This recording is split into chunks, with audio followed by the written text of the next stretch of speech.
Naomi Carter stood in the marble lobby of Hale Capital Group with a 5-year-old on her hip and a decision she had spent 4 years rehearsing. She had not come to beg. She had not come to explain. She had come because Lily had started asking questions Naomi could no longer answer, with half-truths and redirections, and because a child deserved more than a mother who flinched every time someone asked about her father. Naomi had made her choice 4 years ago in a hospital room, alone, staring at a positive test while divorce papers dried on her kitchen counter. She had told herself it was the right thing. Standing here now, she was no longer sure. If this story is already reaching you, drop your city in the comments and hit that like button. I want to see how far this one travels. The 42nd floor of Hale Capital Group smelled like recycled air and ambition. It always had. Grayson Hale had spent 11 years building the place into something people whispered about in boardrooms across the eastern seaboard, and the smell had become a kind of comfort to him, the antiseptic neutrality of a space where nothing was permitted to be messy, nothing personal, nothing unresolved. He was on his third coffee of the morning and losing a fight with a merger spreadsheet when his assistant knocked twice and opened the door without waiting for an answer. "Mr. Hale." Marcus's voice had a particular quality when something was wrong. Not higher, just careful, the way a person sounds when they're trying not to broadcast alarm. "There's someone at reception asking for you. She doesn't have an appointment. Tell them to call the main line and schedule through. She has a child with her." Marcus paused. A little girl, maybe 4, 5 years old. Grayson looked up from the spreadsheet. He had a policy about unscheduled visitors. He had a policy about most things. It was one of the few structures that had held since the divorce, and he guarded it the way some men guard their pride, quietly, without acknowledging how much he needed it. Did she give a name? Marcus hesitated just long enough that Grayson already knew. Naomi Carter. The room didn't move. The air didn't change, but something in Grayson's chest did. A slow, involuntary tightening, like a fist closing around something that had never fully healed. He set his coffee down very carefully, the way you set something down when your hands have gone slightly unreliable. "Send them up," he said. He stood at the window while he waited. 42 floors below, the city moved without him. Cabs, pedestrians, a delivery truck blocking the intersection at 5th. He watched it and thought about nothing. That was a skill he'd developed in the 2 years since the divorce was finalized, the ability to go temporarily blank. His therapist had called it dissociation and suggested it wasn't healthy. Grayson had called it surviving and stopped going to therapy. He heard them before he saw them. A child's voice in the hallway. Bright, curious, slightly too loud for the space, the way children are when they've never been taught to shrink themselves in professional environments. Then the door opened. Naomi was thinner than he remembered. Not unhealthy, just different. The softness around her face had sharpened into something more angular, more decided. Her hair was pulled back in a way she used to only wear when she was nervous. She was wearing a coat she clearly hadn't bought recently, dark navy with a scuffed button at the collar, and she was holding the hand of a small girl who was looking around the office with the kind of wide, unguarded wonder that children have before the world teaches them to play it cool. The little girl had Naomi's mouth. That was the first thing he noticed, and then he noticed the eyes. They were his. Unmistakably, irrationally, undeniably his. That particular shade of dark gray that his mother used to call storm-colored when he was young, before she stopped calling him anything at all. He had seen those eyes in the mirror every morning for 38 years. He was seeing them now in the face of a child who could not have been older than 5, standing in his office in a small red coat with wooden buttons, staring at him with an expression of enormous, careful curiosity. The child let go of Naomi's hand. She walked toward him, not running, not hesitating, just walking with the absolute confidence of someone who had decided something and was following through on it. She stopped about 3 feet from him, tilted her head back to look up at his face, and studied him the way children study things that confuse and interest them in equal measure. Then she said, "Are you my daddy?" The words were quiet. She wasn't performing them, wasn't testing them. She asked it the way a child asks what something is called, simple and direct and waiting for an answer. Grayson Hale, who had negotiated 9-figure deals without blinking, who had sat across from men twice his age and held his ground, who had signed divorce papers without crying in front of anyone, could not speak. He looked at Naomi. She was standing by the door, and she wasn't crying either, but her jaw was set in a way that meant she was working very hard not to. She met his eyes and didn't look away, and in that look was something he couldn't immediately name. Not apology, not defiance, something older and more exhausted than either. "Her name is Lily," Naomi said. Her voice was steady. "She's 4. She'll be 5 in March." Grayson did the math without meaning to. He did it the way your mind does things you don't ask it to, the calculation arriving before he'd consciously decided to calculate anything. 4 years old. 5 in March. Which meant she was born 14 months after their separation, 11 months after the divorce was finalized, 9 months after. He crouched down. He didn't plan to. His knees just bent, bringing him level with the child, with Lily, and he was looking at her face from 2 feet away now, and she was looking back at him with those gray eyes that were absolutely his, and he said, in a voice he barely recognized, "Hi." "Hi," she said, completely unbothered. "Your office is really big. Do you work here every day?" "Yeah," he said. "I do." "That's a lot of days." "It is," he agreed. She seemed to consider this with the philosophical weight of someone who has opinions about how time should be spent. Then she turned back to look at Naomi. "Mama, he has the same eyes." "I know, baby," Naomi said, "like in the picture." Grayson stood up slowly. There was a ringing in his ears that he was trying to identify as something other than what it was. He looked at Naomi. "What picture?" Naomi's throat moved. "I have one photograph from before." She paused. "I showed it to her when she started asking questions. I told her his name. I told her he lived in the city. I didn't." She stopped, started again. "She asked if she could see you. I told myself I'd bring her once, just to. I don't know what I told myself." "You told her my name," Grayson said. His voice was very flat. It wasn't anger yet. It was the thing that comes before anger, the still place where you realize the size of what you're looking at. "But you didn't tell me she existed." Naomi didn't answer that. She was watching Lily, who had drifted toward the window and pressed both palms flat against the glass to look at the city below. "Naomi," he kept his voice low. Lily was 3 feet away. "Look at me." She looked at him. "She's mine?" "Yes." "You're sure?" Something flickered across Naomi's face. Not offense exactly, but a kind of tired recognition that she'd expected the question. "Yes, Grayson, I'm sure." He turned back to the window. Outside, the city went on doing what it did. His reflection looked back at him from the glass, a man in an expensive suit standing in the office he'd built, in the life he'd constructed after the marriage fell apart, in the careful, managed, policy-governed existence he'd made for himself, so that nothing could blindside him again. He thought about that for a moment, about the irony of it. "Sit down, Luke," he said finally. He said it to both of them, but it was for Naomi. "Please, talk." They had met 11 years ago at a conference in Chicago that neither of them had wanted to attend. Naomi had been working in project management for a mid-sized real estate firm, competent and under-recognized in the way that happens to women who are good at their jobs but don't perform their goodness loudly enough for certain rooms. Grayson had been 32, 3 years into his own company, already accumulating the kind of reputation that made people approach him at cocktail hours with business cards and forced smiles. She had been standing at the edge of the room, eating a past appetizer with genuine enjoyment in a space where people weren't supposed to visibly enjoy things, and he had found that so specifically appealing that he'd walked over without a plan. They'd talked for 2 hours. He'd missed a dinner he was supposed to attend. They were married in 14 months. Fast, people said. Faster than sensible. But sensible had never felt like the right category for what happened when the two of them were in the same room. The first 3 years were good. Not perfect.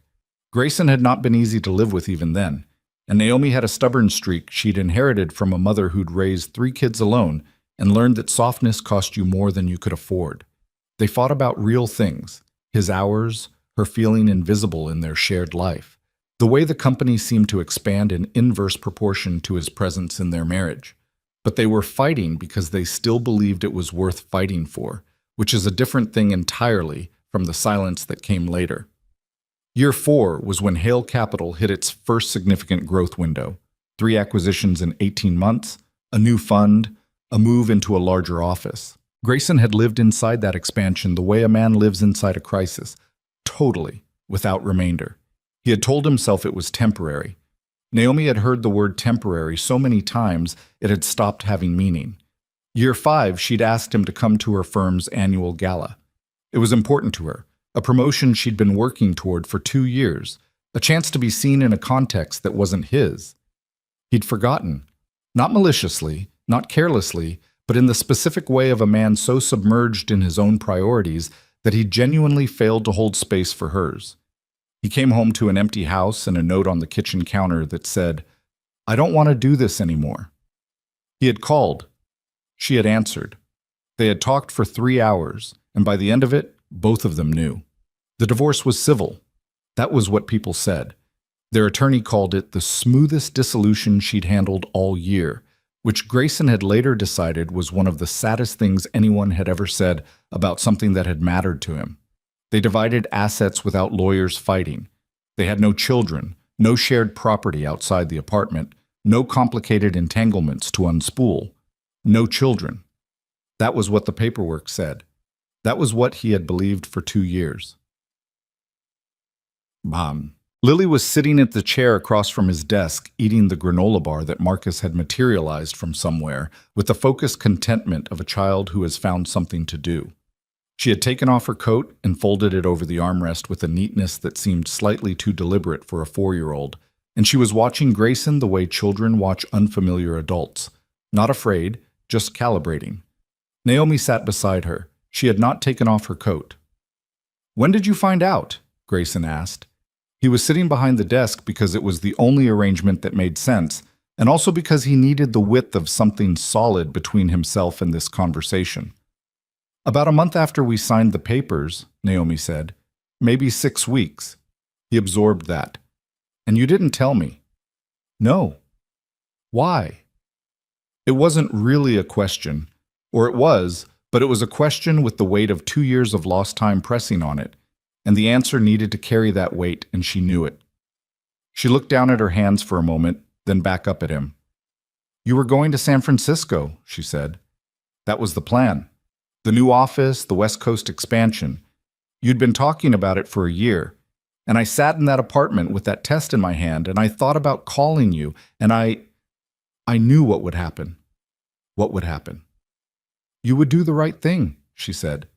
"That's what would have happened. You would have stayed. You would have—" She exhaled through her nose, a short, controlled sound. "You would have stayed for the wrong reasons.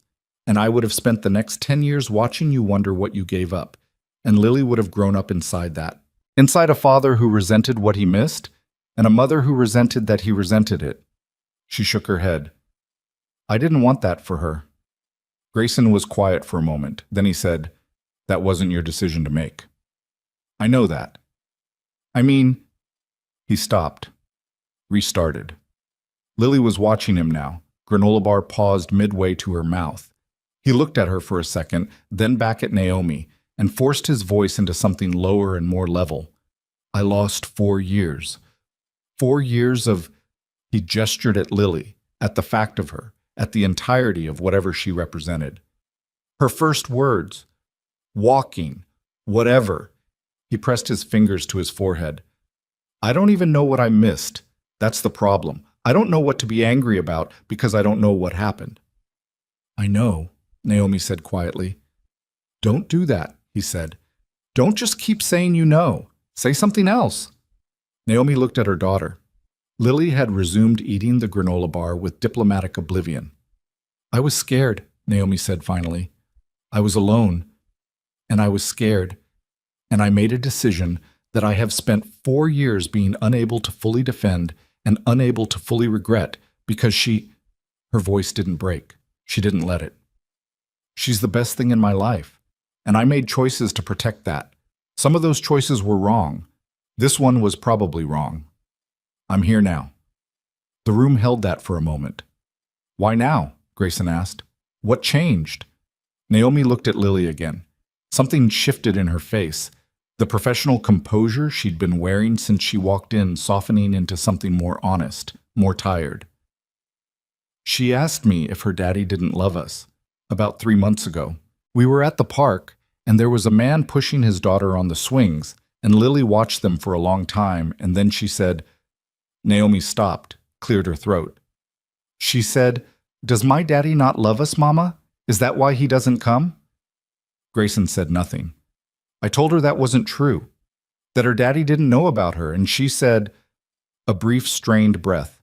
She said, then we should tell him. And I didn't have an answer for that, because she was right. Lily, who had apparently been following more of this than she'd let on, chose this moment to look up from her granola bar and address Grayson directly.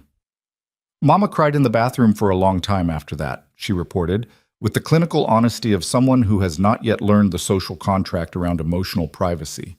Naomi closed her eyes briefly. Did she?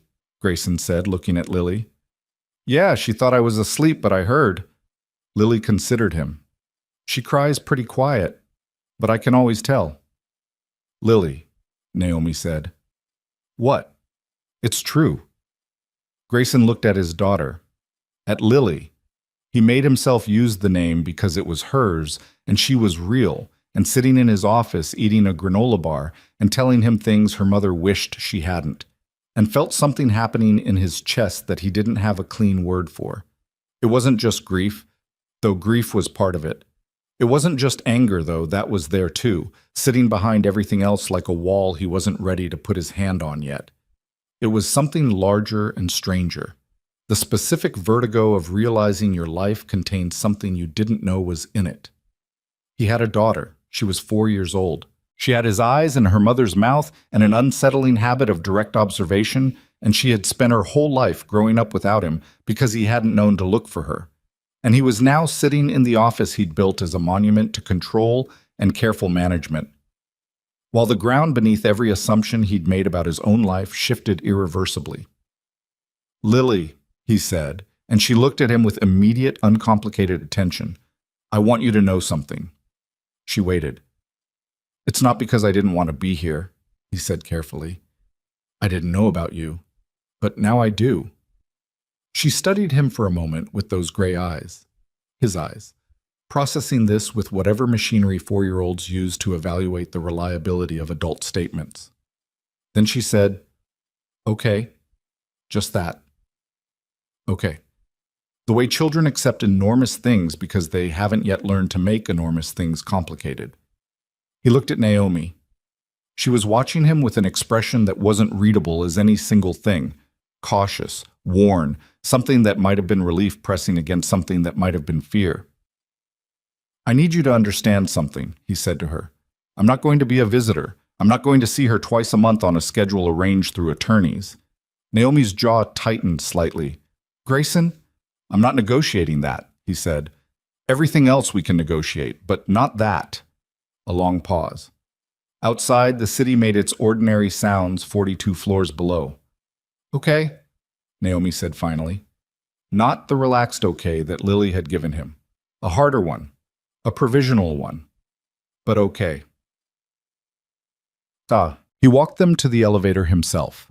Marcus watched this happen from the reception desk with the particular stillness of a man filing information away for later. At the elevator, Lily paused and turned back to Grayson. Your building has a lot of buttons in the elevator, she said. 42 is a big number. It is, he said. Can I push it? He looked at Naomi. Naomi looked at him. For a moment in the specific, unremarkable space of a hallway outside an elevator, they were just two people who had made a series of choices that had led to standing here, looking at a child who had both their features and none of their damage. Yeah, he said. You can push it. Lily beamed, a full, unguarded smile that was new to him and already something he was not going to be able to forget, and stepped into the elevator and pressed 42 and then G with great ceremony. The doors closed. Grayson stood in the hallway until he heard the elevator begin its descent. Then he walked back past Marcus, who said nothing, to his office, where the merger spreadsheet was still open on his screen and the coffee had gone cold, and he sat down in his chair and stared at a fixed point on the wall for a long time. His phone rang. He let it. He was thinking about a park, a man pushing his daughter on a swing, a small voice saying we should tell him with the simple, devastating logic of someone who has not yet learned why adults sometimes choose not to do the obvious right thing. He was thinking about a month of lost time, a year, 4 years, all the mornings and meals and small, unremarkable moments that had accumulated into a life he hadn't been present for. He was thinking that he didn't know her favorite color. He didn't know what she was afraid of, or what made her laugh, or whether she liked mornings, or fought bedtime, or had a stuffed animal she couldn't sleep without. He didn't know the sound of her crying, or the particular way she'd looked the first time she walked. He had a daughter, and she was 4 years old, and he knew nothing about her except that her name was Lily. She had his eyes. She could find her way to the center of a situation with unnerving accuracy, and she thought 42 was a big number. He thought about how it would be to learn someone, about whether it was too late, or whether too late was even a real category when you were talking about a child who was still only 4. He thought about Naomi standing in his office with the coat she hadn't taken off, holding herself together with the careful posture of someone who had been holding herself together for a long time and had gotten very good at it. He thought about hating her and understood, somewhere beneath the anger, that he didn't. Not yet, and maybe not at all, because hatred required a clarity he didn't have, and what he had instead was something more ragged and complicated than hate, something that contained the original love and all its failures, and all the ways they had let each other down, and this new impossible fact of a daughter they had made together and separated between them without ever meaning to. Marcus knocked. "Your 2 o'clock is in the conference room." "Tell them I need 15 minutes, Grayson said. Marcus paused in the doorway. "You all right?" Grayson looked at him. "I have a daughter," he said. It was the first time he'd said it out loud, and it sounded strange, not because it wasn't true, but because true things often sound strange when they're new. "I have a 4-year-old daughter, and I didn't know about her until 40 minutes ago." Marcus was quiet for a moment. Then, 15 minutes? "Yeah," Grayson said. Give me 15 minutes. The door closed. Grayson sat alone in the big office with the recycled air and the cold coffee and the merger spreadsheet, and the afternoon light came flat and gray through the windows. And somewhere 42 floors below him, a woman he had once loved was walking a child through the lobby of his building, a child with his eyes and her own firm sense of what was fair. And the world was not what he had believed it to be when he woke up that morning. It was more, and it was harder, and somewhere beneath the anger and the vertigo and the grief for years he couldn't recover, there was something else, something that felt cautiously like the beginning of something he didn't have a word for yet. He had 15 minutes. He used them. He called her that evening, not at a reasonable hour. It was past 9, which he knew was too late, which he'd known when he picked up the phone anyway. He stood at the window of his apartment with a glass of whiskey he hadn't touched and listened to it ring 3 times before she picked up. "Lily's asleep," Naomi said before he could say anything. Not hostile, just stating the condition of the world. "I know it's late," he said. "I'm not calling about Lily." A pause. "Then what are you calling about?" "I need to know how you are," he said. I don't mean that the way it sounds. I mean I need to understand the situation, where you're living, what the last 4 years looked like. I don't have any of that." Another pause, longer. He could hear her breathing, the faint ambient sound of an apartment at night, a television somewhere, or a neighbor's, traffic below. "The situation," she repeated. I'm not building a case," he said, and even as he said it, he wasn't sure it was entirely true, and he suspected she knew that. "I just spent 6 hours trying to catch up on 4 years of a child's life by reading development articles online, and I realized I don't know what I'm doing." Something shifted in her voice. Not warmth, exactly, but the thin edge of something more human than the careful neutrality she'd maintained in his office. "What did you read?" "Apparently I missed the phase where they ask why every 45 seconds. "You did not miss that," Naomi said. "You'll get a full encore. She's saving her material." He almost smiled. He didn't let himself. Naomi, I need to know that she's okay, that things have been manageable.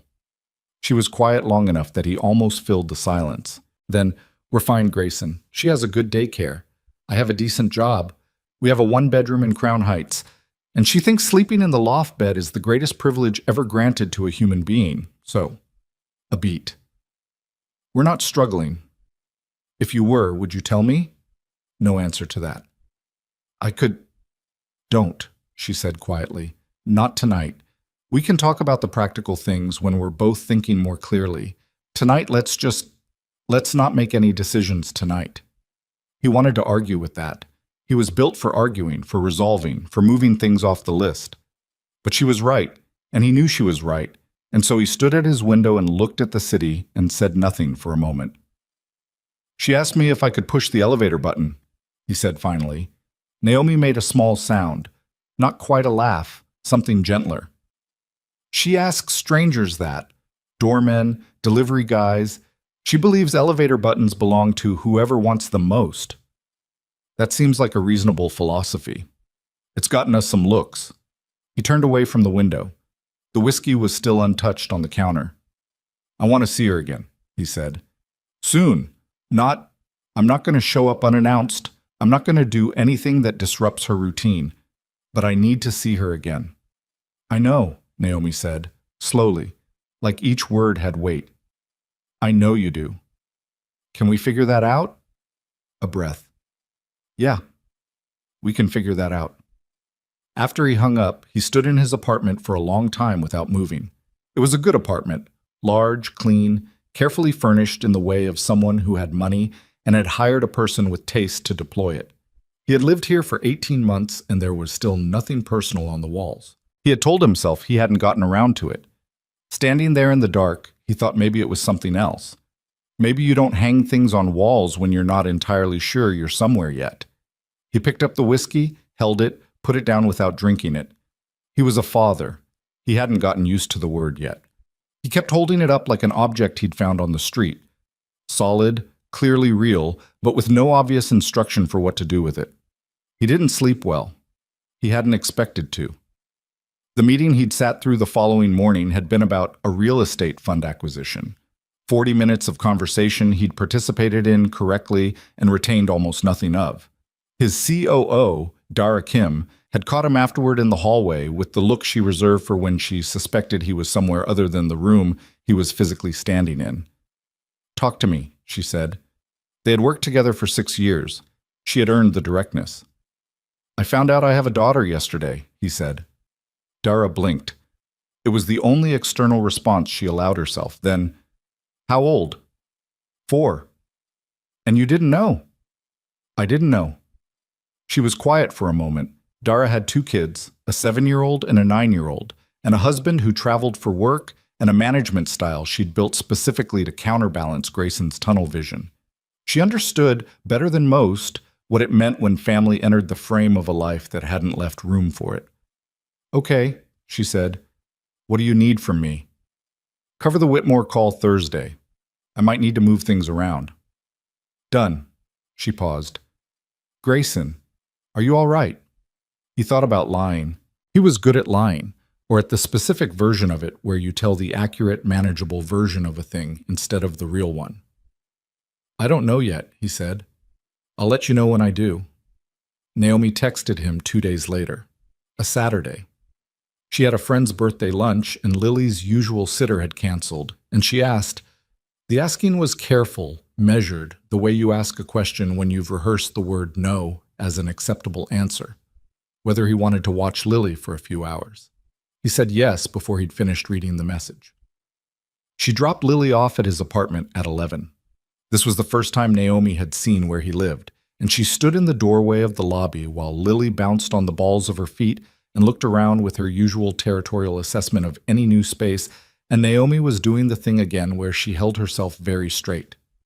There's a bag, Naomi said, handing it to him. Snacks, her bear. She calls him Biscuit, don't ask. A change of clothes because she's been in a phase where she treats lunch as a contact sport. She needs to eat by 1, or she gets a small exhale. She gets dramatic. How dramatic? Like, convinced the world is ending dramatic. It's very theatrical. A pause. Just feed her at one. Got it. He looked at Lily, who was still examining the lobby like she was considering making an offer on it. Lily! She looked up. You want to see upstairs? Does your elevator have buttons? Different ones, he said. Smaller building. She weighed this seriously. Okay. He looked back at Naomi. She was watching Lily with an expression he couldn't quite read. Something between trust and the specific anxiety of leaving your child with someone, even someone who is biologically half responsible for that child's existence. She's got my cell, Naomi said.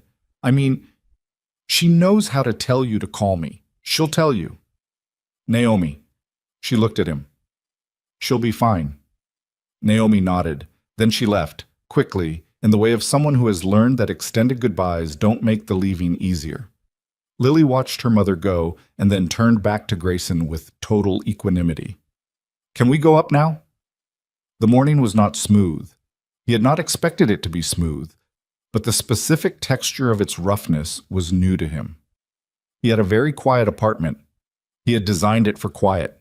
The apartment of a man who worked long hours and came home to read and sleep and prepare for the next day of working long hours. It was full of things that children did not recognize as interesting. Business books, architectural objects, a sound system he operated with a single remote, a kitchen where he primarily made coffee. Lily moved through it like a natural disaster in slow motion, not destructive exactly, but in constant contact with everything, touching the book spines, pressing her nose against the cold window glass, finding the one decorative bowl he'd owned since his 20s that contained a set of pens he never used, and deciding, with total conviction, that she needed to look at each pen individually. This one's almost out of ink, she told him, holding one up. Probably, he agreed. You should throw it out. She set it aside with the authority of someone who had been put in charge of decisions. Do you have drawing paper? He did not have drawing paper. He had printer paper, which he produced, and she accepted with the mild disappointment of someone accustomed to making do. He sat on the couch and watched her lie on her stomach on the rug with a marker he'd found in a kitchen drawer and draw something that involved a large circle, several smaller circles, and what might have been a horse. What is that? He asked. Our family, she said, without looking up. He was quiet for a second. Which one is which?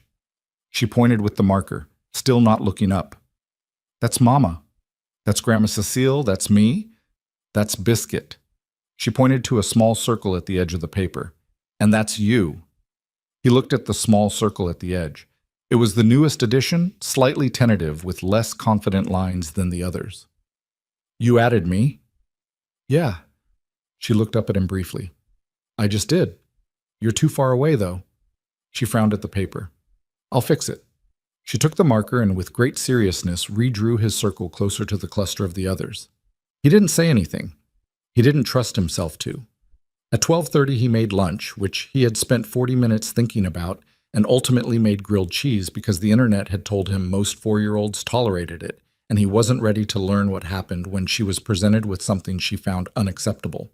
She ate it cut in triangles. He'd read that too, the triangle thing, and felt obscurely proud of himself for remembering. And she ate it with the complete focused pleasure of someone who takes food seriously. Good? He asked. You burned the corner, she said. A little. I like the burned corner. He filed that away with the focused attention of a man who has realized he is now in the business of learning a person. After lunch, she found Biscuit in the bag, a small, flattened bear with one eye slightly lower than the other from what appeared to be an imperfectly reattached repair, and settled herself on the couch with the particular self-possession of a child who has decided she's comfortable in a place. He sat at the other end, at a respectful distance, and she shifted closer without comment, close enough that he could see the faint marker stain on her left hand from the drawing. She was looking at him again. She did this periodically, stopped whatever she was doing, and just looked at him, steady and unrattled, as if she was checking something against an internal record. What? He asked finally. You look like me, she said. I know. My friend Sophie has a daddy who picks her up from daycare. She stroked Biscuit's ear in a slow, repetitive motion that seemed more self-soothing than directed. He brings her a juice box on Fridays. Yeah? Yeah. A pause. I always thought my daddy probably lived far away. That's why he couldn't come. He chose his words carefully, slowly. I didn't know where you were, he said. I didn't know you existed. That was a mistake. Not yours. Not yours at all. But things are different now. She seemed to turn this over. Are you going to come to my daycare? If you want me to. Sophie's daddy comes on Tuesdays and Thursdays, she said. He brings juice, apple or fruit punch. Sometimes orange, but orange is too sour. I can bring apple, he said. She looked at him with a seriousness that seemed to be evaluating the credibility of the offer. Then she appeared to reach a conclusion and nodded, once, with the finality of a signed agreement. Okay, she said. Then she leaned against his arm, not curling into him, just resting there, the slight warm weight of a small person deciding that the person next to them is a permissible surface. And went back to looking at Biscuit, and Grayson sat very still and breathed and tried to understand what was happening in his chest.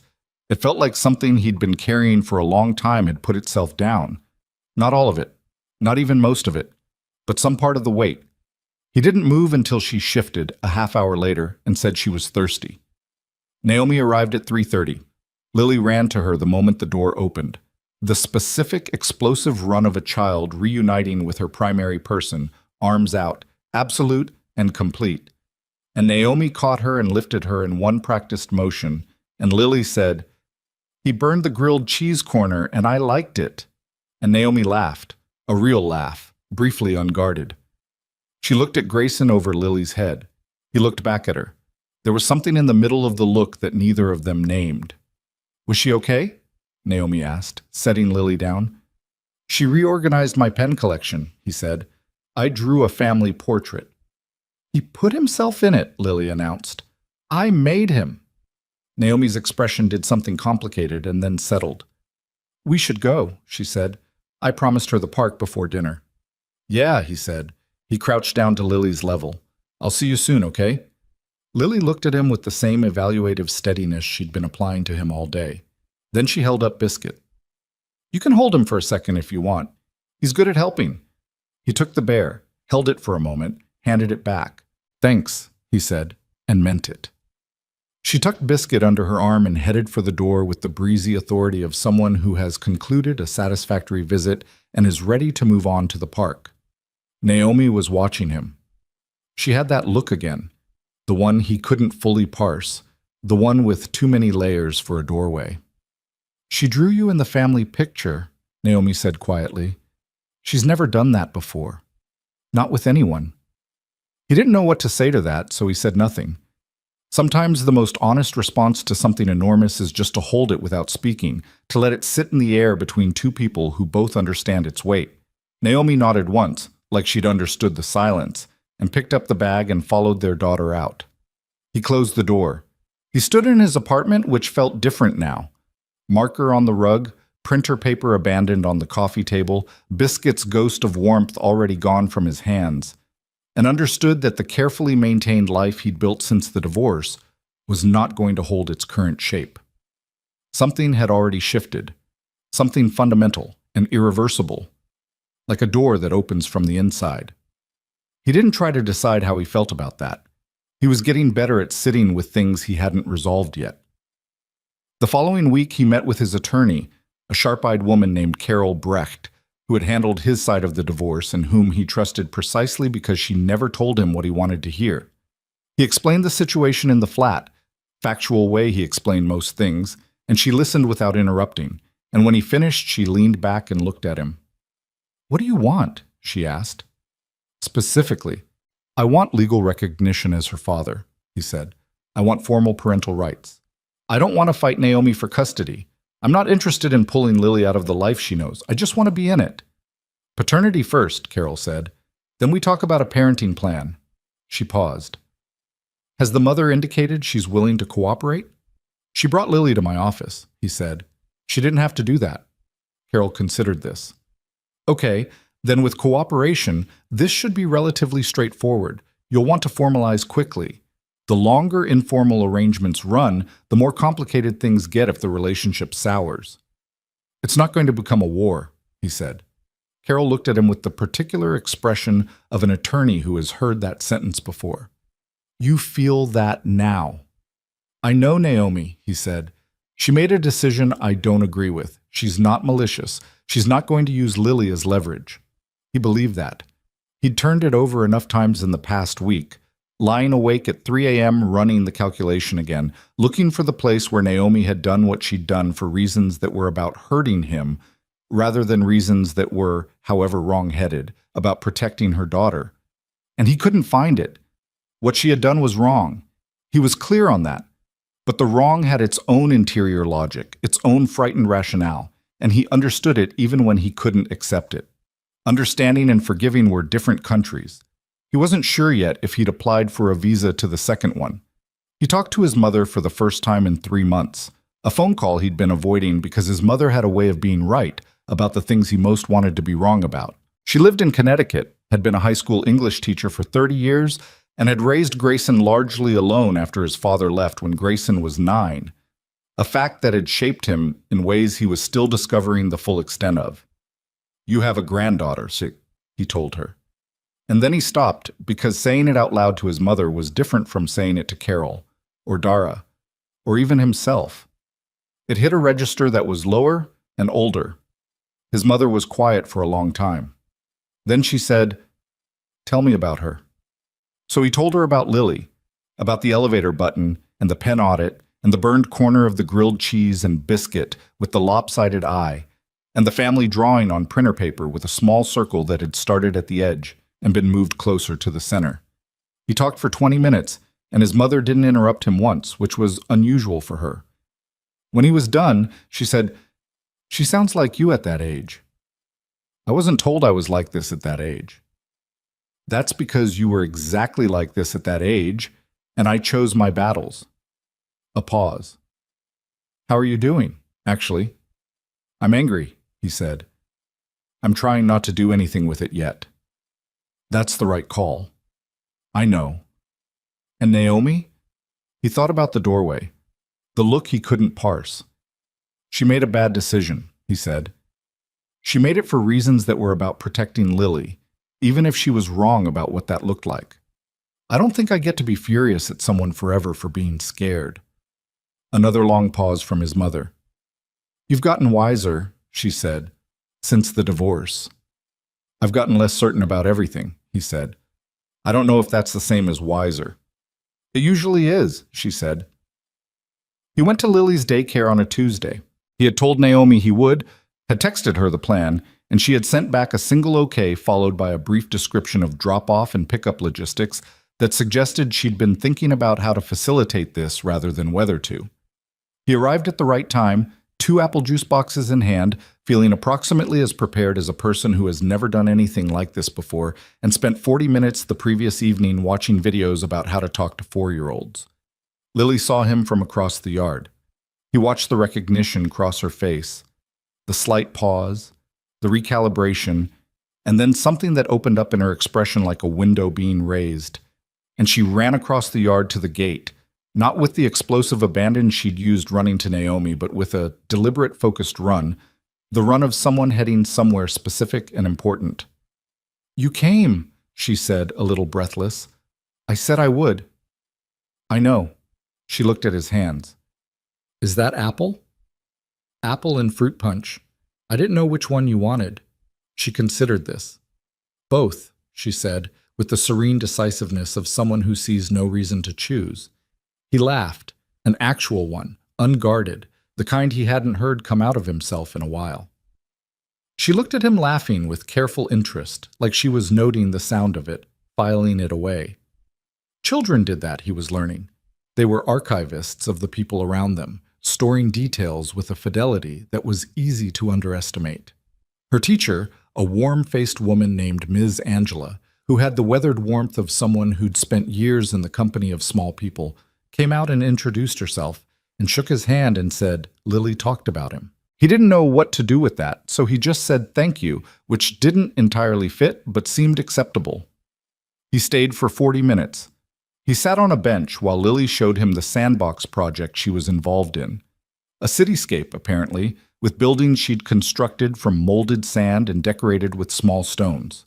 She narrated the whole thing with the systematic thoroughness of a project manager presenting deliverables.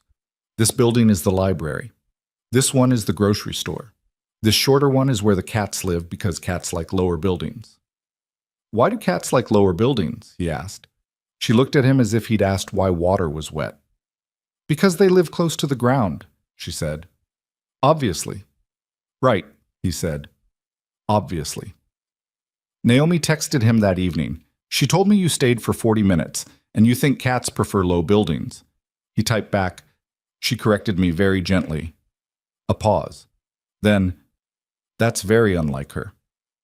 He smiled at his phone in the dark of his car, parked outside his building, and felt the strange, specific tenderness of a thing that was not simple and not resolved, and not going to be either of those things for a long time, but that was real. Undeniably, irreversibly real. The anger was still there. He wasn't pretending it wasn't. He was aware of it the way you're aware of a bruise. Not constant, but present whenever something pressed against it. At certain moments it rose up with a clarity that made him want to say things he'd promised himself he'd wait on, to call Naomi and run through the full accounting of what she had taken from him. The first, the early mornings, the ordinary Tuesdays that had accumulated into years while he'd had no idea they existed. There was a version of himself, not far beneath the surface, who wanted to sit her down and make her understand what 4 years of ignorance actually meant. What it felt like to look at a 4-year-old drawing on printer paper and think about everything that had already happened, already passed, already been lived without him. He held that version of himself at a careful distance, not because the anger wasn't legitimate, it was, he believed that, but because Lily was in the room. In every room he was in now, Lily was present, not literally, but in the sense that every decision he made was going to land somewhere in her life eventually. He had not been built for fatherhood, had not practiced it, had not had the luxury of growing into it gradually the way some men do. He had arrived at it sideways, through a door he hadn't known existed, and the only thing he was entirely certain of was that he was not going to let his anger make the room smaller for her. He called Naomi on a Thursday night. She picked up on the second ring. "We should meet," he said. "Not for the handoff, just the two of us. Without Lily." A long pause. Long enough that he wondered if he'd overstepped. "Why?" she asked. Careful.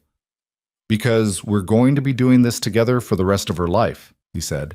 "And right now we're doing it around each other instead of with each other. And that works for right now, but it's not going to hold."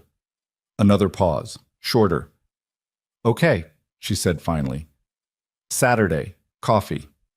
"Yeah," he said. "Coffee." He was sitting at a table in the back of a diner on Lexington when she arrived, 6 minutes late, in the navy coat with the scuffed button. She saw him and didn't wave, just walked over and sat down across from him, and they looked at each other across a table for the first time without Lily between them, and the full weight of everything they were to each other. What they'd been, what they'd broken, what had grown up in the absence of them, was present in the silence before either of them spoke. "Thank you for coming," he said. "You didn't give me a lot of options," she said, "but there was no real edge in it." He put his hands around his coffee cup. "I have a lot I want to say to you," he said. "Some of it isn't going to be comfortable." She met his eyes. "I know. But I'm going to start with this," he said. "I'm not trying to make your life harder. I'm not building a case. Whatever I'm going to feel about the last 4 years, and I feel a lot of things about the last 4 years, Lily doesn't get to inherit that. She doesn't get to grow up in the fallout of something she had no part in creating." Naomi's jaw tightened slightly. Not against him. Against herself, he thought. Against the things she'd done and was still carrying. "I know," she said quietly. "I need you to know that I know she's happy," he said. "I've spent time with her. She's not damaged or afraid or insecure. Whatever you did wrong in telling me, you did right in raising her. She's remarkable." His voice did something he didn't intend on that last word. He moved past it. That matters to me. Naomi blinked. Once. Twice. Thank you, she said, in a voice that was smaller than her usual voice. But I also need you to understand, he said. And the other thing moved into the space now, the thing he'd been holding at arm's length. I needed to know. Whatever you believed about what I would do, I needed to be given that choice. I needed to be allowed to be wrong, or to surprise you, or to be the person you didn't expect. You took that from me. You took 4 years from me. And from her. However content she is, she spent 4 years asking questions that should have had better answers. Naomi said nothing. She was looking at the table. That's all I'm going to say about it right now, he said. Because more than that doesn't help Lily, and Lily is the point. She looked up at him. Her eyes were bright but dry. Naomi Carter did not cry easily, had never cried easily. It was one of the things he'd loved about her, and also occasionally one of the things that had made him feel like he couldn't reach her. I'm sorry, she said. I know it doesn't fix anything. No, he agreed. It doesn't. I was afraid, she said. That's not an excuse. It's just true. I was afraid, and I made a choice from a scared place, and I've spent 4 years half knowing it was wrong and talking myself into it anyway, and then I watched my daughter ask me why her daddy didn't want us, and I couldn't justify it anymore. He looked at her for a long time. The diner was ordinary around them. Booths and fluorescent light and the low hum of other people's conversations. And they were sitting in the specific ordinary wreckage of two people who had loved each other imperfectly and caused each other real harm, and now had to figure out what to do with the thing they'd made together. We need a plan, he said finally. Something real, not informal arrangements. She nodded. I've been thinking about that. My attorney, I have one too, she said, or I can get one. I'm not going to make this adversarial, Grayson. I know you're not. They sat with that for a moment. The coffee was getting cold. Neither of them moved to drink it. She asks about you, Naomi said quietly. Since the first visit. She asks when she's going to see you again. A pause. She told her friend Sophie about you. Sophie's mother texted me asking if Lily's father was the Grayson Hale. I didn't really know what to say. What did you say? I said yes. She looked at him. She seemed impressed. I was mostly just tired. He let out a breath. Not a laugh, but something adjacent to it. I'm going to be in her life, he said. I don't know what shape that takes yet. I don't know what we look like going forward, but that part isn't negotiable. I know that, Naomi said. I walked into your office. I knew what I was starting. Then let's start it right, he said.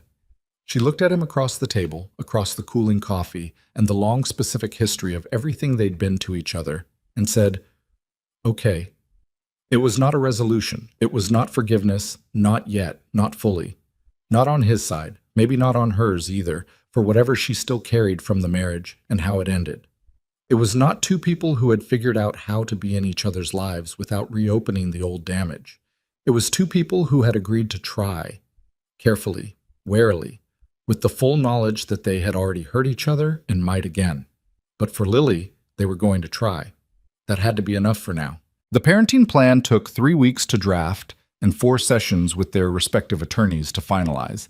And in that time, Grayson saw Lily on 5 separate occasions, twice at the daycare pickup, once at a Saturday morning trip to the Natural History Museum that Naomi had suggested, with the careful neutrality of someone making an offering she wasn't sure would be received well, and twice at his apartment, where Lily had claimed the left side of his couch as her designated territory, and begun leaving small objects behind as what Grayson could only interpret as a marking of space, a purple crayon, a sticker of a cloud with a face. Biscuit, once, left deliberately on the cushion and retrieved the next day with no explanation offered. He didn't ask for one. He was learning when to ask and when to simply accept that Lily operated on her own internal logic, and that the logic, once you stopped trying to map it onto adult reasoning, was actually fairly consistent. The Natural History Museum had been the first time the 3 of them had been in the same space without the structure of a handoff or a diner table between them. and it had the specific low-grade tension of a situation that everyone was managing without acknowledging they were managing it. Lily was oblivious or performed oblivion with the sophistication of a child who understood more than she let on. She moved between them freely, grabbing Grayson's hand when something startled her, then drifting back to Naomi when she wanted to be carried, then returning to Grayson when she wanted him to read the exhibit placards in what she called his explaining voice, which apparently he had developed without knowing it. "What's that one?" she said, pointing at a diorama of early mammals. He read the placard. She listened with her arms crossed in a way that looked accidentally professional. Naomi stood slightly to the side, watching, and he caught her expression once, just for a second, before she put it away again. And it was something he hadn't seen on her face in years. Something unguarded, and maybe a little undone. He didn't say anything about it. They were both trying hard not to say things that would complicate what was already complicated enough. The parenting agreement, when it came through, was reasonable. Carol had said so. Naomi's attorney had said so. It gave Grayson alternating weekends, one weeknight per week, and a gradually expanding schedule as Lily adjusted. Language Carol had insisted on, and that Grayson had pushed back on briefly before understanding that the pushback was about his ego and not about Lily's actual needs. The agreement also included a paternity acknowledgement, which was completed without drama, and which Grayson signed on a Tuesday morning in Carol's office, and then sat in his car for 10 minutes afterward, feeling something he couldn't have named at gunpoint. He was officially Lily's father. On paper, in law, in the permanent record of things that were real. He called his mother from the parking garage. "It's done," he said. "How do you feel?" "Like I need to learn how to make pancakes," he said, which wasn't the answer she'd asked for, but was, he realized, accurate. Lily had informed him 2 days earlier that pancakes were her favorite breakfast and that she only trusted them when they were made from scratch, not from a box, because box pancakes had a chemical flavor. She was 4 years old, and she had an opinion about chemical flavor. His mother laughed. It was a good sound. "I'll send you the recipe I used when you were small." "Was I demanding about food?" "You refused to eat anything green until you were 7. I turned out fine." "You turned out functional," she said. "There's a difference." His first overnight with Lily happened at the end of the 3rd week. It was a Friday to Saturday, agreed upon with the careful coordination of 2 adults who were determined to make something work through the sheer force of structured communication. Naomi dropped her off at 6, with a bag that was packed with the thoroughness of someone who had been doing this alone for 4 years and had developed systems, labeled everything. Included a note on Lily's nighttime routine written in Naomi's clean, slightly forward-leaning handwriting. 7:30 bath, 8 o'clock books. She'll ask for more than 2. Stick to 2 or you'll be there until 10. She sleeps with biscuit and the hall light on. If she wakes up scared, she just needs to know you're nearby. She doesn't need to be held, just present. She'll go back down in 15 minutes if you don't make a big deal of it. He read the note twice, folded it, and put it in his jacket pocket instead of the recycling, which he recognized as probably significant. The bath went fine. The books went fine until Lily produced a 3rd book from a bag with the specific casualness of someone who had planned this move in advance. 2 books, he said. "This one's short," she said. "I can see it's not short." "Short for its size." He looked at her. She looked back at him with absolute composure. He thought about the note. "You'll be there until 10. He thought about Naomi sitting alone, probably, in the Crown Heights apartment without Lily in the loft bed for the first time in 4 years. He took the 3rd book. "This is the last one," he said. "Obviously," she said, and climbed into the reading position. She was asleep before the end of the 2nd page of the 3rd book, which he thought was probably her plan all along, to have him there longer without technically breaking the rule. He sat on the edge of the bed in the hall light for a moment, just looking at her. The slight frown she had in sleep, the same one he'd seen in the mirror his whole life. One hand curled loosely around Biscuit's arm. He turned the hall light down to its lowest setting and left the door halfway open and went to sit in the living room. And the apartment was very quiet, and he sat there for a while thinking about all the nights he hadn't been here for, and tried, as he'd been trying for weeks, to put that somewhere it could be held without poisoning everything else. He texted Naomi. "She's asleep. Bath and exactly 3 books." She tried for a 4th. A reply came back in under a minute.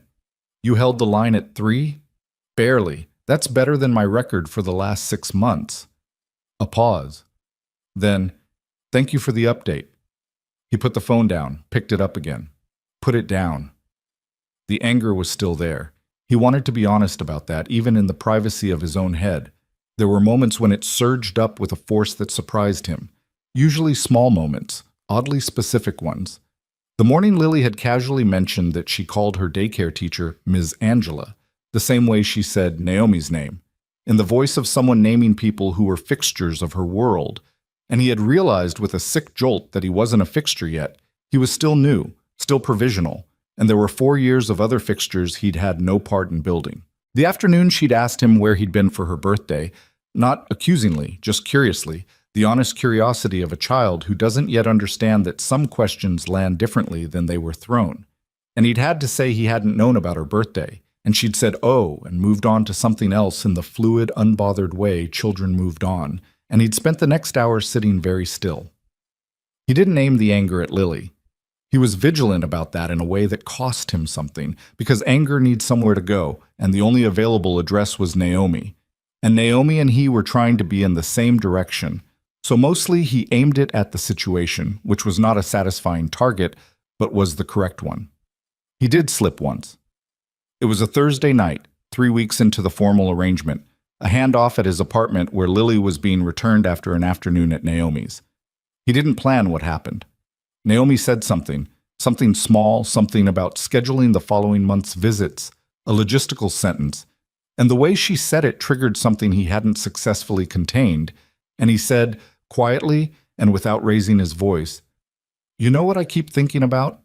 I keep thinking about the March she turned 2. I don't know what happened on her birthday.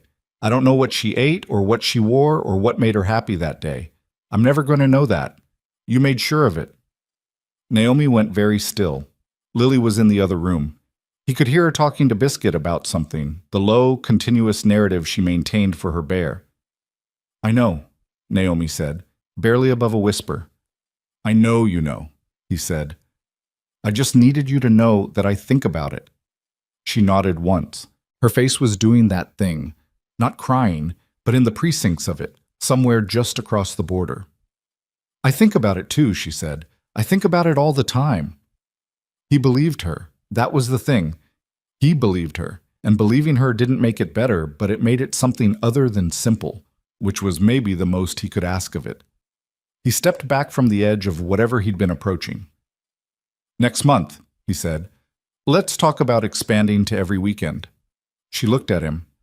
"Already?" "She's adjusting fine."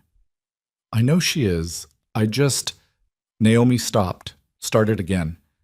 "I know it's the right move. I just need to— give me a minute with it." "Take your time," he said. And he meant it. He was learning to mean things he'd previously only said. Lily appeared in the doorway between rooms. She looked at both of them with her characteristically uncanny read of a room's emotional weather. "Are you fighting?" she asked. "No," Grayson said. "You have fighting faces," she said. "We have talking faces," Naomi said. "Sometimes talking looks like fighting." Lily appeared unconvinced, but let it go with the selective acceptance of a child who has decided to trust the adults on this particular question while maintaining private reservations. "Can I have a snack before we go?" she asked Grayson. "What do you want?" "Apple slices." She considered. "With peanut butter." He made apple slices with peanut butter. Naomi sat at the kitchen counter while he did it, and the silence between them was not comfortable, but it was no longer the brittle kind.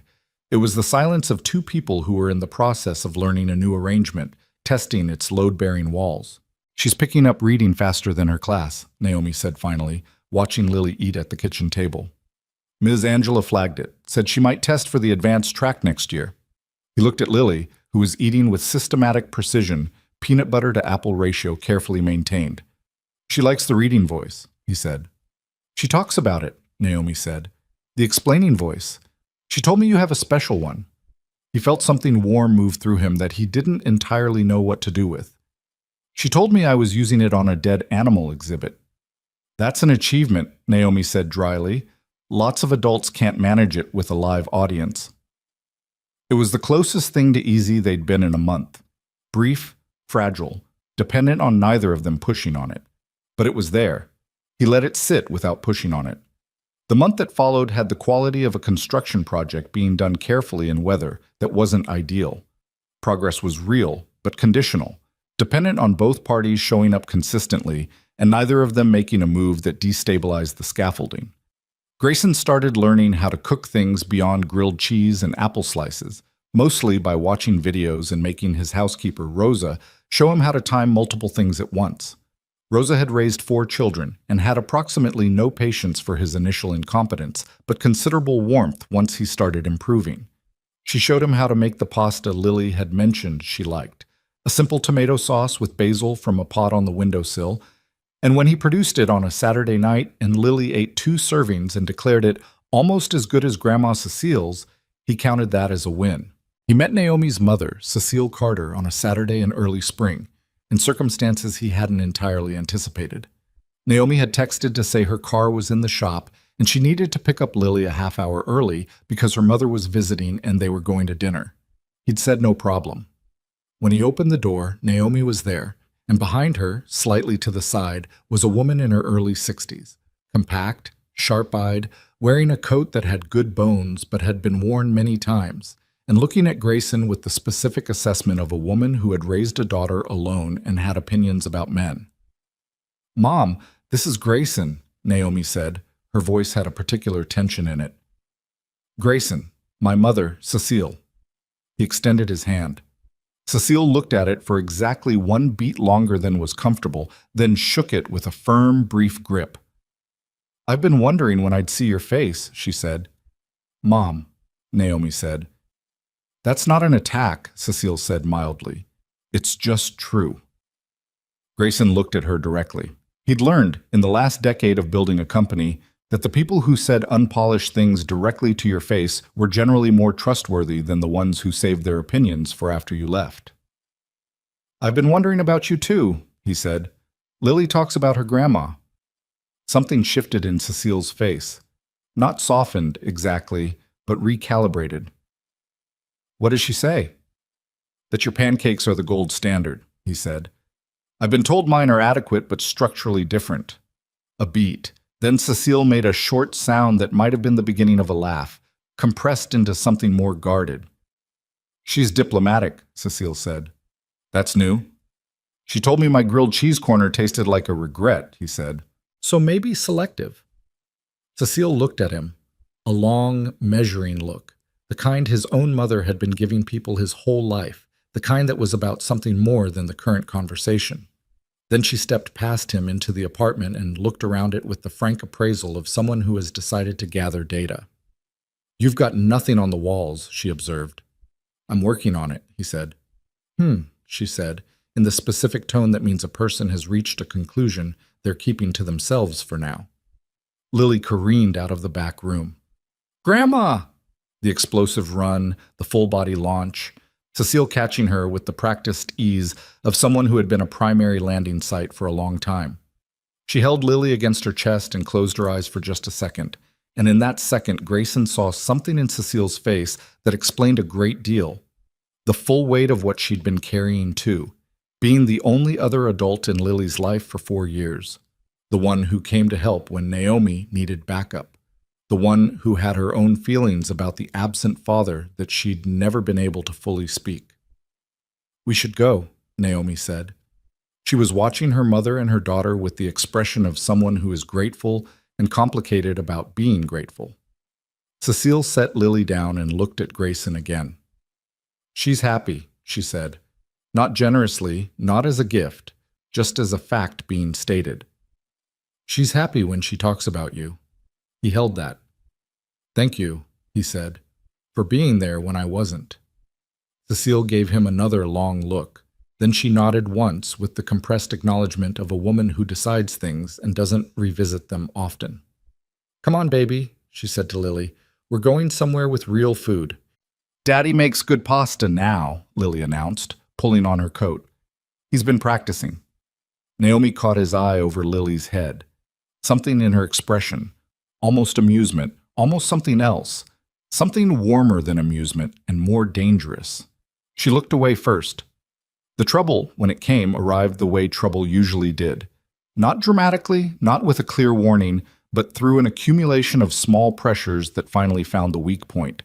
It was his COO, Dara, who brought it up first. On a Monday morning when the quarterly review was 3 days out and Grayson had moved 2 planning meetings to accommodate a daycare event he'd promised to attend. Dara had covered for him without complaint, but she came to him with the look of someone who had been patient and was reaching the edge of it. "The Whitmore deal," she said. "You need to be in San Francisco Thursday." "I have Lily Thursday." "I know." A pause.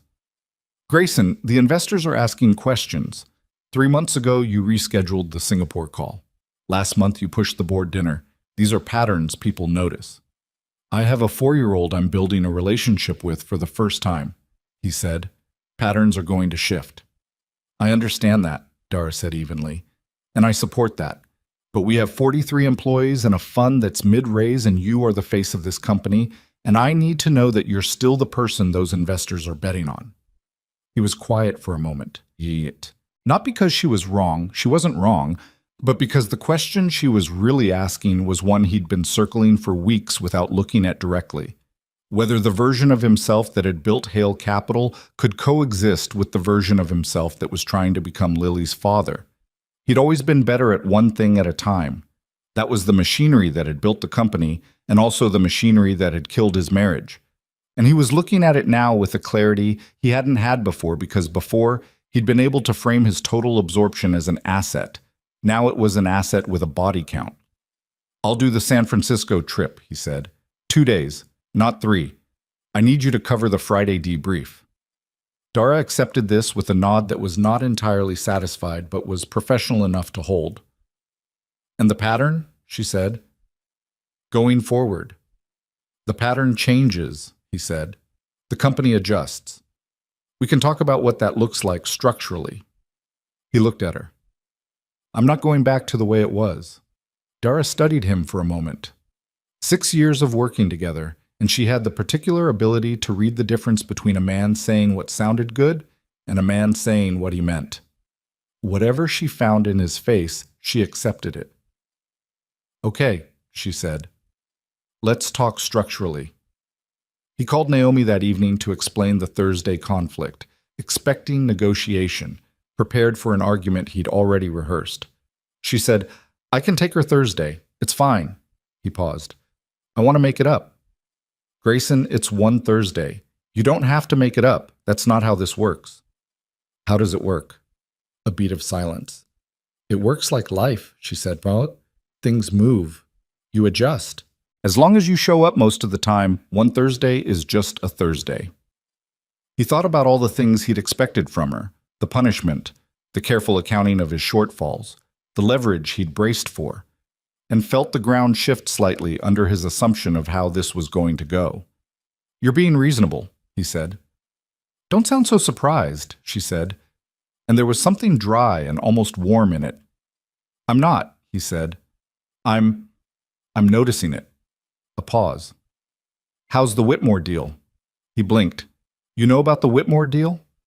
"You mentioned it in passing about 6 weeks ago, the West Coast acquisition." He'd forgotten that he'd mentioned it, that she'd retained it. The fact of her paying attention to the peripheral details of his life moved through him like something he wasn't ready to look at directly. "It's complicated," he said, "but moving." "Good," she said. And then after a small hesitation, "Get some sleep. You sound like you haven't." He hadn't, but that was partly because he'd spent most of the previous night reading a chapter book he'd bought so that when Lily mentioned it, he'd have something to say. He was aware this was excessive. He was also aware he was going to keep doing it. The daycare event he'd moved the meeting for was a Friday afternoon spring showcase, drawings and small crafts, and a song performance that Lily had been practicing for 3 weeks and mentioned approximately every 7 minutes. Grayson arrived early enough to get a seat in the second row, which he'd identified as strategically optimal, close enough to see without being in the front row, where he'd have been conspicuous among the other parents, most of whom had clearly done this before and had the relaxed body language of people on familiar terrain. He had not done this before. He sat in the small chair, adult-sized but barely, and looked at the room, at the construction paper decorations and the handprint artwork on the walls, and the 24 small faces visible through the classroom window, and felt the pleasant, alarming vertigo of being somewhere he completely belonged to and was also entirely new to. Naomi arrived 7 minutes later and sat beside him. She had come straight from work. He could tell from the slightly hurried quality of her, the coat half unbuttoned, the hair that had started the day neat and was now less so. She scanned the room, found Lily's face through the window, and the tension in her shoulders dropped. "Hi," she said to him. "Hi," he said. The woman on Grayson's other side, mother of a boy named Marcus he gathered from the nameplate on the chair, leaned over with the breezy friendliness of someone who attended these things regularly. "First time?" she said, looking at him. "That obvious?" "You're sitting like you're about to testify," she said pleasantly. "It gets easier." He adjusted his posture. Naomi, to his left, made no comment, but he was fairly sure she was quietly amused. The performance was 22 minutes long. The children came out in a line holding their craft projects, papier-mâché animals mostly, painted in colors that had no particular relationship to the animals they represented, and sang 2 songs that were mostly comprehensible and one that seemed to be partially improvised by several participants. Lily was in the 3rd position from the left, holding a purple rhinoceros she had named, she'd told Grayson, Gerald. She found him in the audience within the first 10 seconds. He watched it happen. The scanning, the recognition, and then the smile that broke across her face like something that couldn't be contained. She didn't wave. She just kept smiling through both songs and most of the craft presentation, occasionally glancing back to confirm he was still there. He was still there. He was going to keep being there. He didn't look at Naomi during this, but he felt her beside him, the particular quality of her stillness, and he knew without looking that she was watching Lily and watching him watching Lily, and that something about the 3 of them in this room, in these small chairs, in this ordinary space, on this ordinary Friday, was doing something to her that it was also doing to him.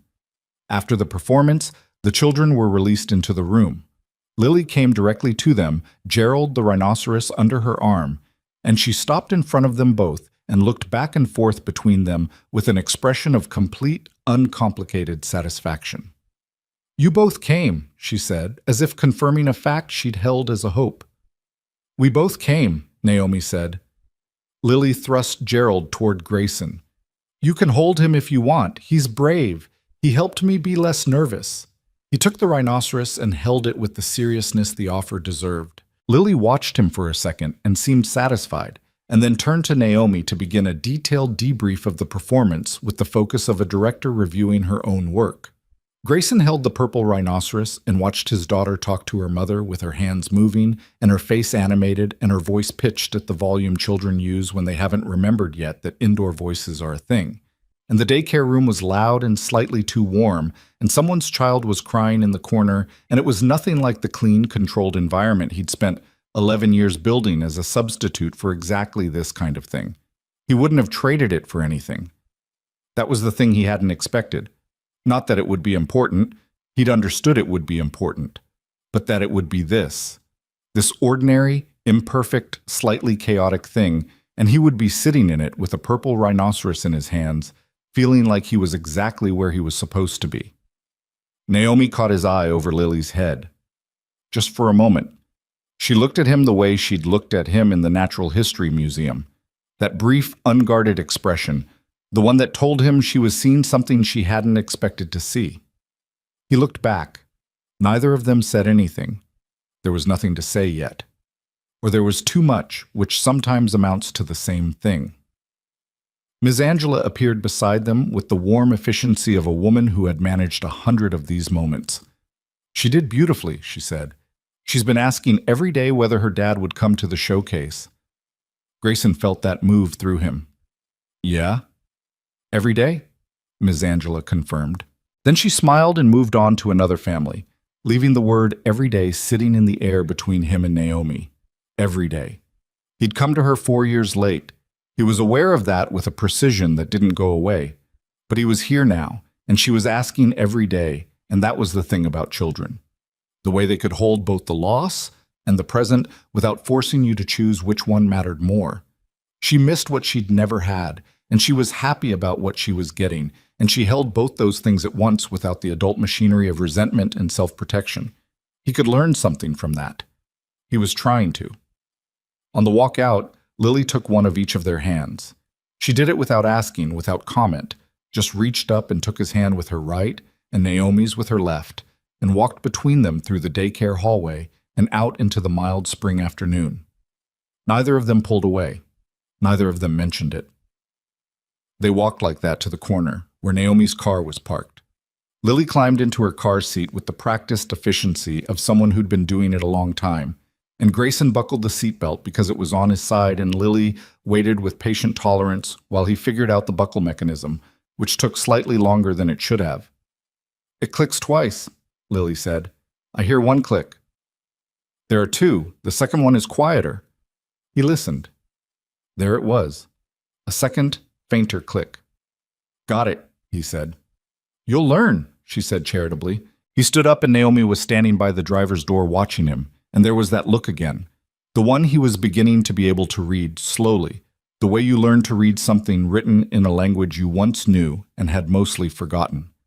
It was not a simple look. It was not an invitation to anything. Not yet. Not safely. But it was something. "Good day," she said. It wasn't a question. "Good day," he said. She nodded, got in the car. He stood on the sidewalk and watched them drive away, and the afternoon was mild and the city went on doing what it did, and he stood there for a moment just standing, not moving toward anything, not building or managing or acquiring or controlling. Just standing on a sidewalk in the spring, thinking about a purple rhinoceros named Gerald and a second click that was quieter, and the particular weight of a small hand that had reached up and taken his without asking if that was okay. It was okay. It was more than okay. He just didn't have the word for it yet. He was starting to think maybe the word was something you arrived at slowly, after a long time of showing up, after the small accumulation of ordinary days and apple juice boxes and buckles that click twice and craft showcases and small chairs, and that maybe arriving at it slowly was the only way it meant anything at all. Summer arrived the way it always did in the city. Not gradually, but as a sudden declaration, the temperature jumping 10 degrees between one week and the next, and the whole population adjusting without acknowledgement, as if they'd all agreed in advance to simply accept it. Lily accepted it with particular enthusiasm. She had opinions about summer that she expressed at length and with conviction. It was the best season because of swimming and ice cream that was better outside than inside, and the fact that daycare ended at 2 instead of 4, which she described as a personal gift from the universe. Grayson had taken to texting Naomi small dispatches from these conversations. Not frequently, not in a way that invited extended exchange, but the way you text someone when a thing is too specific and too funny to keep to yourself and they're the only other person on earth who would fully understand it. She informed me today that ice cream only counts as dessert if you eat it outside. Eaten inside, it's just a snack. That's been her position for 2 years, Naomi had texted back. She's very consistent on this. I respect the consistency. You're going to regret saying that when she's 16 and consistent about something you don't like. He'd laughed at his phone, alone in his office, which Marcus had noticed and filed away with the rest of his growing archive of things he didn't comment on. The summer had also brought the first real test of what the parenting arrangement looked like under pressure, because summer brought Grayson's busiest quarter. The Whitmore acquisition had closed, which meant integration work, which meant the kind of sustained operational intensity that had historically consumed him completely. He'd managed it differently this time, not perfectly. There had been a weekend in June where he'd been mentally absent even when physically present, and Lily had looked at him across a plate of pancakes and said, with no particular accusation, "You're thinking about work." And he'd said yes, and she'd said, "Okay, but finish your food first." And he hadn't known whether to be humbled or relieved by the matter-of-factness of it. He'd told Dara afterward to move the Monday morning briefings to 6 a.m. so his afternoons could stay clear. Dara had said the team would not love this. He'd said they'd adjust. They had mostly, though his VP of Finance had made his feelings known via a pointed comment at the all-hands meeting that Grayson had chosen to hear as feedback and respond to with a 15% bonus at mid-year, which seemed to resolve it. He was learning to be a different kind of present, not the total absorption that had driven Hale Capital to where it was, but something more selective, more deliberate. It cost him something. He was honest enough to admit that. There were deals he didn't pursue, meetings he didn't take, a speaking engagement in London he'd declined because it fell on Lily's 5th birthday, and he was not going to miss her 5th birthday, regardless of what it cost him in profile. Dara had taken the London slot herself and acquitted herself so well that 2 of the institutional contacts had reached out to Grayson afterward to ask about her, which he'd reported to her with genuine satisfaction. The birthday party happened at a rented space in Brooklyn, a low-key venue with a craft corner and a small stage and a woman named Pat, who ran parties for children with the efficient warmth of a military operation conducted with balloons.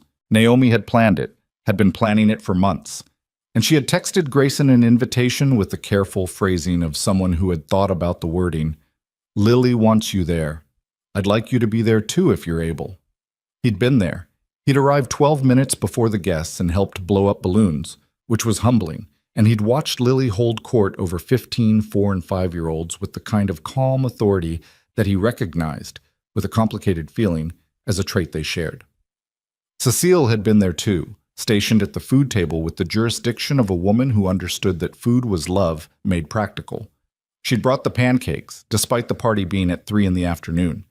She looked at Grayson when he arrived and said, "You came early," in a tone that meant she'd noticed and was revising something in her assessment. "She's my daughter," he said. Cecile held his look for a moment. Then she handed him a plate. "Eat something before the children descend," she said. "You won't get another chance." He ate. She stood beside him, and they watched Lily demonstrate something to 2 smaller children with the patient condescension of someone who has been doing this longer than you, and Cecile said, quietly, "She's been practicing saying 'my daddy' in sentences since February. She practices it like other kids practice spellings." He didn't say anything. He was finding that around Cecile, the things he would normally cover with words were better left uncovered. "I was angry at you for a long time," Cecile said, "even before I knew what Naomi had done. I was angry because you worked instead of being present in that marriage, and she left and she was alone, and she was raising this child alone, and I was angry." At a pause. "I'm still a little angry." "That's fair," he said. "But I'm watching you," she said, "and I'm updating my information." He looked at her. "I'm trying," he said. "I know that's not the same as having been there." "No," she said, "it isn't." She looked at Lily, who had now apparently appointed herself the official organizer of the craft corner and was redistributing supplies with tremendous focus. But she's 5 years old and she has her whole life in front of her, and most of it is still going to happen, and you're going to be there for most of it. A beat. That matters. The party was chaotic in the way children's parties are. Everything louder and faster than planned. 2 crying incidents in separate corners that resolved without his involvement. A cake that listed slightly, but was received with tremendous enthusiasm.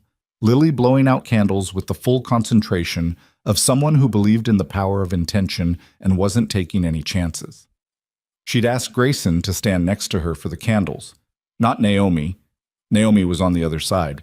But she'd specifically tugged his hand and positioned him at her right shoulder before the cake came out. And he'd stood there while everyone sang. And he'd looked at the small profile of her face lit by 5 candles and felt something so enormous and inarticulate that he'd had to work hard to make his expression do something appropriate.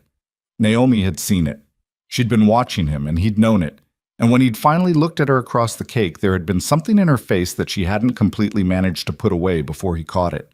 Something that had nothing to do with logistics or parenting plans or the careful architecture of their current arrangement. She'd looked away quickly. He'd let her.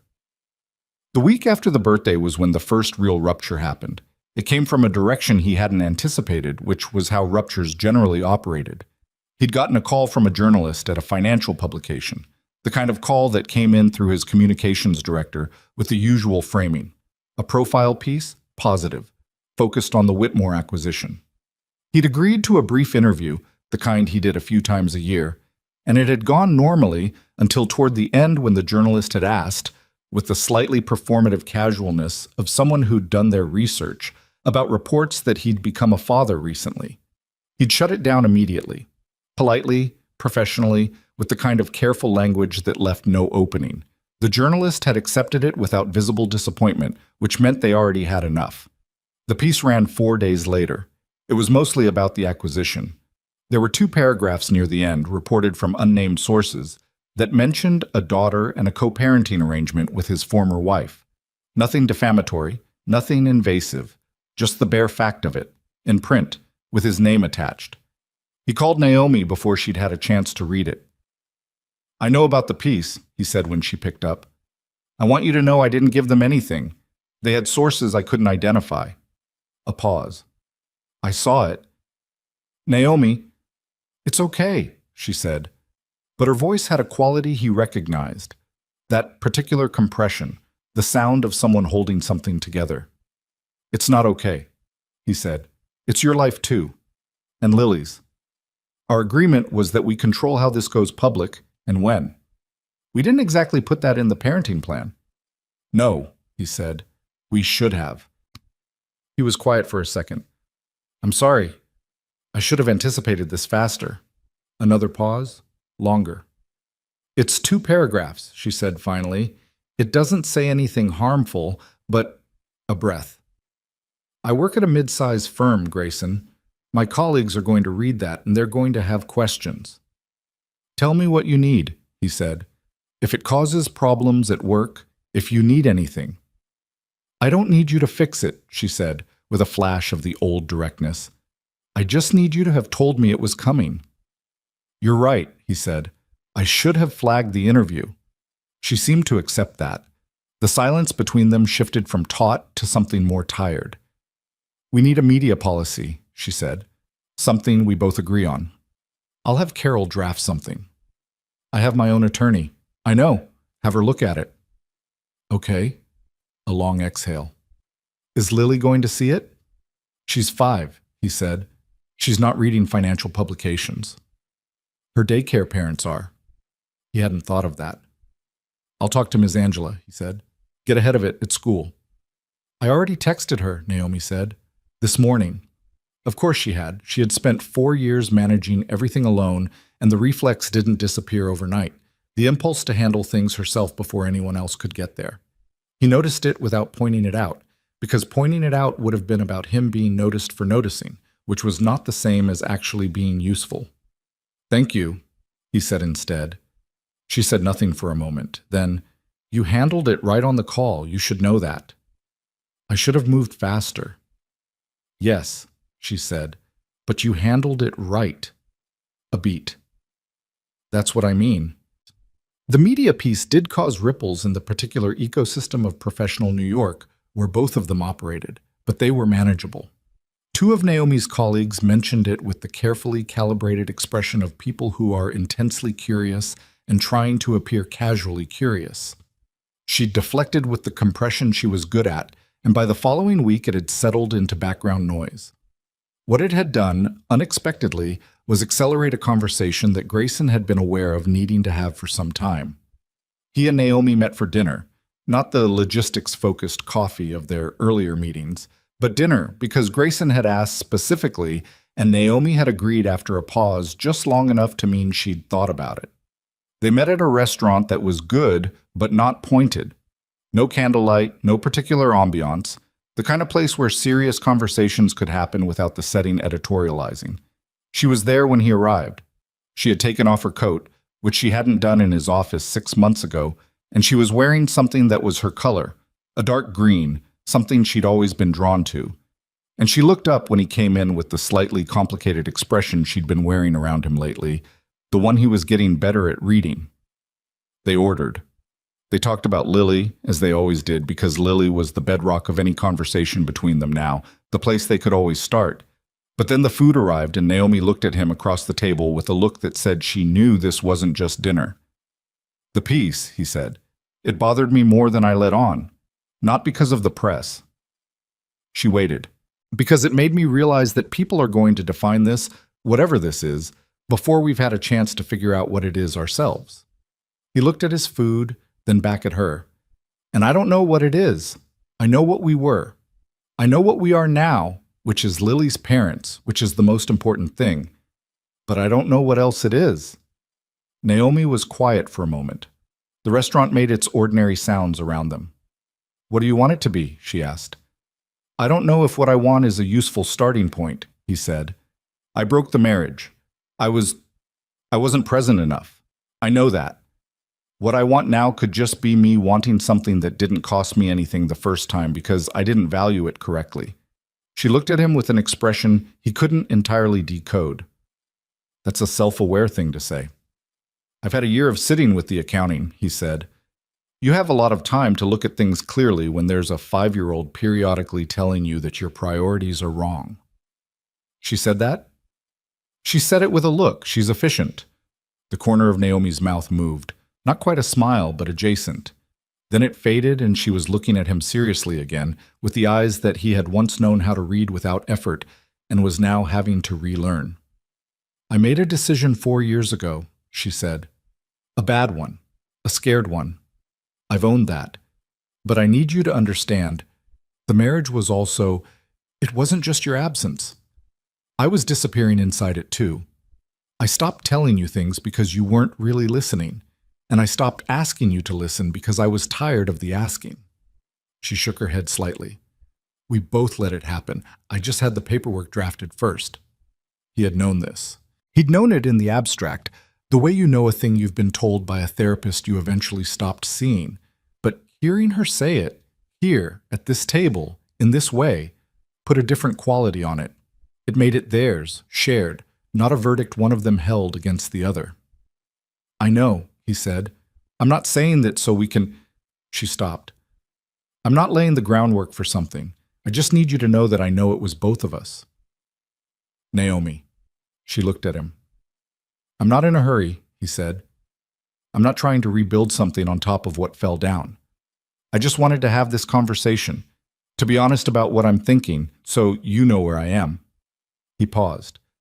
"Where I am is, I'm Lily's father, and I'm doing that differently than I've done most things. And separately, I'm also aware that I still—" He stopped himself, measured the next word. "I'm aware that this isn't nothing." She held his look. Then she looked down at her glass, turned it slowly. "I know it's not nothing," she said quietly. "That's enough for right now," he said. She looked back up at him. Something in her face settled, not into resolution, but into something more like a provisional peace, the look of someone who has been braced for a harder conversation and found a more careful one instead. "Okay," she said. "Okay," he said. They finished dinner. They talked about other things, her firm, where she'd been considered for a senior manager position that she'd applied for with the particular focused determination he'd always admired in her, his restructuring of Hale Capital's management tier, which was turning out to be harder than he'd expected.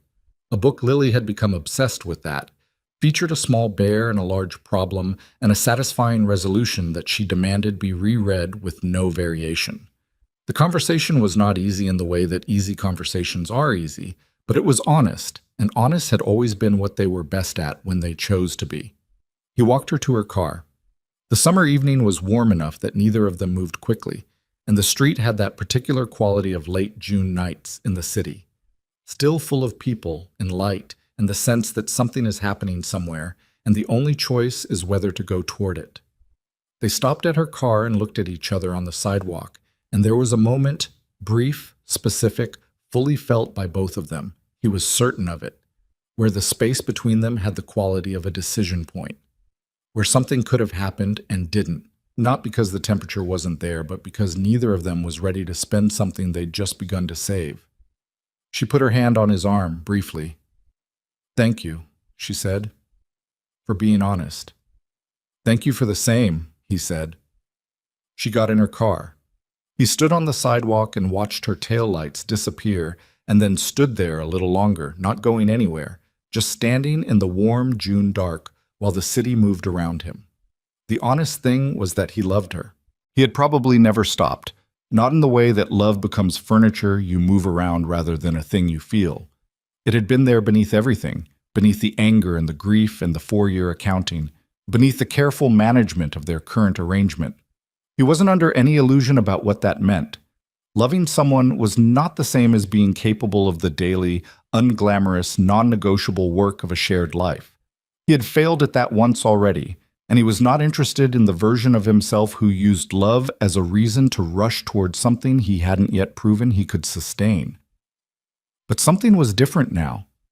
He could feel it in the specific texture of the daily work he was putting into being Lily's father. The early mornings and the reading and the juice boxes and the buckle that clicked twice and the birthday candles and the way he'd moved his board meetings to accommodate a craft showcase. None of it because it was impressive. None of it for any audience. All of it because she was his and she needed him, and he was not willing to be the person who wasn't there. That was different from how he'd operated before. He knew it in his body, the way you know something that has changed at a structural level and not just a behavioral one. He had spent his whole professional life acquiring things, companies, assets, influence, the specific authority that comes from being the person everyone waits for in a room. He was discovering, slowly and with more difficulty than he would have predicted, that what mattered was different from what he had measured, that the things that would constitute his life, when it was assembled in full and looked back upon, were not going to be the quarterly returns or the square footage of the office or the photograph in the financial publication. They were going to be things like Lily's hand, reaching up without asking. That was the recalibration he was in the middle of, and it was not clean, and it was not complete. And there were days when the old patterns asserted themselves with the insistence of ingrained habit, and he had to consciously redirect. But he was doing it. He was doing it imperfectly and consistently, which was the only version of it that actually counted. August brought a heat wave and a revelation, which arrived on the same Tuesday. Lily had gotten sick, a summer cold that hit fast the way things hit children, going from fine at daycare pickup to feverish and miserable by dinner time. Naomi had called him while it was happening, not because the arrangement required it, but because it had apparently become the kind of thing she did now, calling him when Lily was sick. "She keeps asking for you," Naomi said. Her voice was tired. She'd been home from work early, managing the arc of a sick child alone, and she sounded like someone in hour 4 of a marathon they hadn't trained for specifically. "I don't want to. You don't have to come. It's not your night." "I'm coming," he said. He stopped at the pharmacy, got the things Naomi had texted, the specific fever reducer Lily could take, the cold wipes, the popsicles that were a non-negotiable requirement of the sick day protocol, and was at the Crown Heights apartment 45 minutes later. It was his first time inside. Naomi opened the door and he stepped into a space that was small and warm and completely, unmistakably inhabited. Books on every surface, Lily's artwork on the refrigerator held by fruit-shaped magnets, a couch with a throw blanket that had seen significant use, a kitchen that smelled like the soup Naomi had clearly had on the stove. The loft bed was visible above a low bookcase. Wooden rungs, a railing, Lily's world up there visible in stuffed animals and paperback books, and a small nightlight shaped like a moon. Lily was on the couch under the throw blanket, looking pathetic in the specifically theatrical way sick children look pathetic, cheeks flushed, biscuit clutched in both arms. She saw him and said, with a congested gravity, "I'm very sick." "I can see that," he said. He sat on the edge of the couch and put his hand on her forehead. She was warm, but not alarming. "How sick on a scale of 1 to 10? She considered this seriously. 8, she said. "Maybe 9. Biscuit is worried." "Biscuit looks worried," he agreed. Naomi stood in the kitchen doorway watching this. He looked up at her briefly, and she looked back at him, and her expression had that quality again. The one that was in the territory past careful and into something more unguarded, something that her tiredness had lowered the guard on. "Thank you for coming," she said, quietly. "Yeah," he said. He stayed for 3 hours. He and Naomi traded off between the couch and the kitchen, making soup and running cool cloths and reading the same 3 chapters of the Bear book twice because Lily requested it with the absolute authority of the unwell. At some point, they were both in the small kitchen simultaneously, Naomi stirring something and Grayson washing the popsicle stick Lily had handed him without explanation. And the domesticity of it, The ordinary, unglamorous intimacy of two people managing a sick child in a small kitchen settled over him with the weight of something recognized. This was what he'd been bad at. Not the love. He'd had the love, but this specific texture of daily life, the being present in the kitchen when there was nothing to acquire or manage, just existing alongside another person in the unspecial moments that turn out to be most of it. He'd been bad at this before. He was practicing it now, clumsily, in a kitchen that wasn't his with a woman who had been his and currently occupied some category they hadn't named. He was aware of how much further he had to go, but he was aware of it, which was different from before, when the distance between who he was and who he needed to be had been invisible to him. Lily fell asleep at 8:30, the fever having broken into a milder warmth. Naomi checked on her twice. The apartment was quiet. They sat at the small kitchen table and Naomi poured them both tea because it was too late for coffee and neither of them was going anywhere immediately, and they sat across from each other in the specific quiet of a sick child's household and talked for an hour. Not about Lily, not about logistics. About her firm, where she'd gotten the senior manager position. She told him this with the matter-of-fact delivery of someone who doesn't perform their accomplishments, but is proud of them.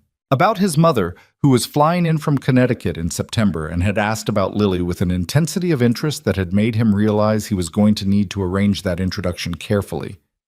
About a city she'd traveled to alone the summer after their divorce, when Lily was 6 months old, and Cecile had taken the baby for a week so Naomi could breathe, and she'd gone to New Orleans and eaten well and cried a lot and come back with something reset. "I didn't know about the trip," he said. "There's a lot you didn't know," she said, not unkindly, as a fact. "I know," he said. "I want to know it. Not for any reason other than it happened, and it's yours, and I want to know what your life has been." She looked at him across the table in her own kitchen, in the quiet of the apartment she'd built for herself and Lily, and the look she gave him was the one he'd been trying to read for months, and this time he thought maybe he could. It was not yet an opening. It was something before that, the thing that considers whether to become one. He didn't push on it. He was learning not to push on things before they were ready. He left at 9:30, and she walked him to the door, and they stood in the doorway in the low light of the apartment hallway, and he said, "Call me if she gets worse tonight." "She'll be fine," Naomi said. "She's tough." "She gets that from you?" Naomi looked at him. "She gets it from both of us," she said. There was the moment again. That specific weighted pause. The pause that held something they hadn't said yet. He held it without filling it. She held it without filling it. "Good night," he said. "Good night," she said. He walked down the hallway and down the stairs and out into the August night, which was still warm even at this hour, and he walked to his car and sat in it for a moment before starting the engine. His phone buzzed. A text from Naomi. She woke up and asked if you were still here. "I told her you said good night, but that you'd see her Thursday." He typed back. "What did she say?" A pause. Then, she said okay and went back to sleep. Then she said, "He's learning." He stared at his phone in the dark of his car for a long moment. "She's right," he typed. "Tell her I'm working on it." He started the engine. The city spread out around him, lit and moving and indifferent and full, and somewhere behind him in a Crown Heights apartment, a child who was his was sleeping in a loft bed under a moon-shaped nightlight, while her mother sat in a small kitchen and thought about things that had no clean resolution yet. He was learning. He was working on it. He was a different person than the one who had built his life as a monument to control, and the difference had been built one ordinary day at a time. One juice box, one buckle that clicked twice, one fever, one kitchen, one quietly honest conversation at a table for two. He hadn't known it would look like this. He hadn't known it would feel like this. Not triumphant, not resolved, but real in a way that nothing in his office had ever been real. Real in the way of things that cost you something and ask for more than you expected and give you back more than you knew to want. He drove home through the summer city with the windows down and the warm air came in, and he thought about his daughter saying he's learning from a bed with a moon nightlight, and he thought that maybe that was the most honest review he'd ever received. He was going to earn the rest of it. He didn't know how long it would take. He was, for possibly the first time in his adult life, completely willing to let that be. Lily stopped asking when he was coming and started assuming he would. That was the shift. Small, unmarked by any ceremony, arriving the way most real changes arrive, which is quietly and after the fact. One Thursday in September, she didn't ask Naomi what time her dad was coming. She just got her shoes from by the door and sat on the bottom step of the loft bed ladder and waited, with the patient certainty of someone who has learned that a thing can be relied upon. Naomi told him about it that evening, after the handoff, in a text that was shorter than the thing it contained. She didn't ask when you were coming today. She just waited. He read it standing in his kitchen while the pasta was on. He read it twice. Then he put the phone down and stood at the stove and felt the particular weight of a thing that had been built without his full awareness of the building. The slow daily accumulation of showing up until showing up became the expected condition of the world, until a 5-year-old had internally reclassified him from visitor to fixture without announcing the reclassification. He thought about that word, fixture, and how 6 months ago it had been the category he wanted to reach, and how he'd understood it then as a destination, a point you arrived at. He understood now that it wasn't a destination. It was a practice. You became a fixture by practicing, every Thursday and every other weekend and every daycare pickup and every sick Tuesday night in a small kitchen. You became it through the repetition of the ordinary, which was the only material reliable enough to build anything permanent from. His mother had arrived from Connecticut the previous weekend, and the introduction with Lily had gone in a way he hadn't been able to fully predict because Lily's social instincts operated outside predictable parameters. His mother had come in with the careful, calibrated warmth of a woman meeting her granddaughter for the first time at 5 years old, holding the prepared gentleness of someone who had thought about this moment. Lily had looked at her for approximately 3 seconds and then said, "Your hair is very long. Do you brush it yourself?" His mother had said yes, she did. Lily had nodded with the approval of a woman granting a professional certification. "That's good," she said, "independent."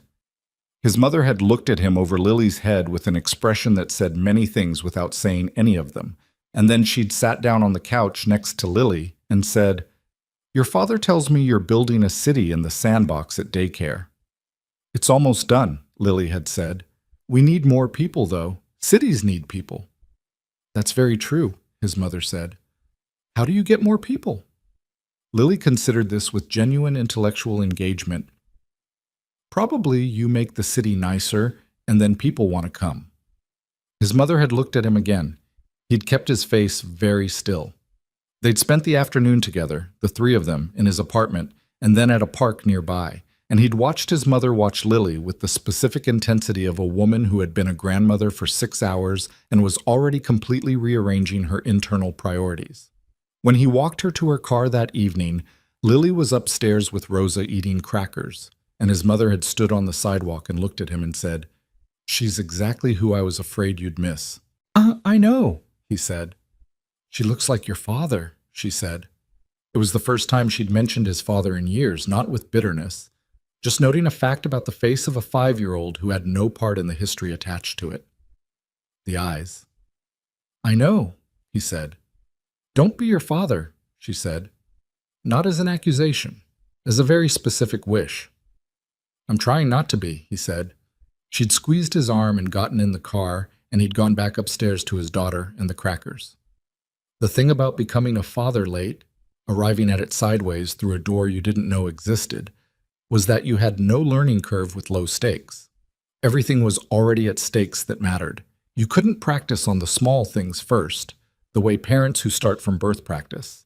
The feeding, the walking, the slow escalation of complexity.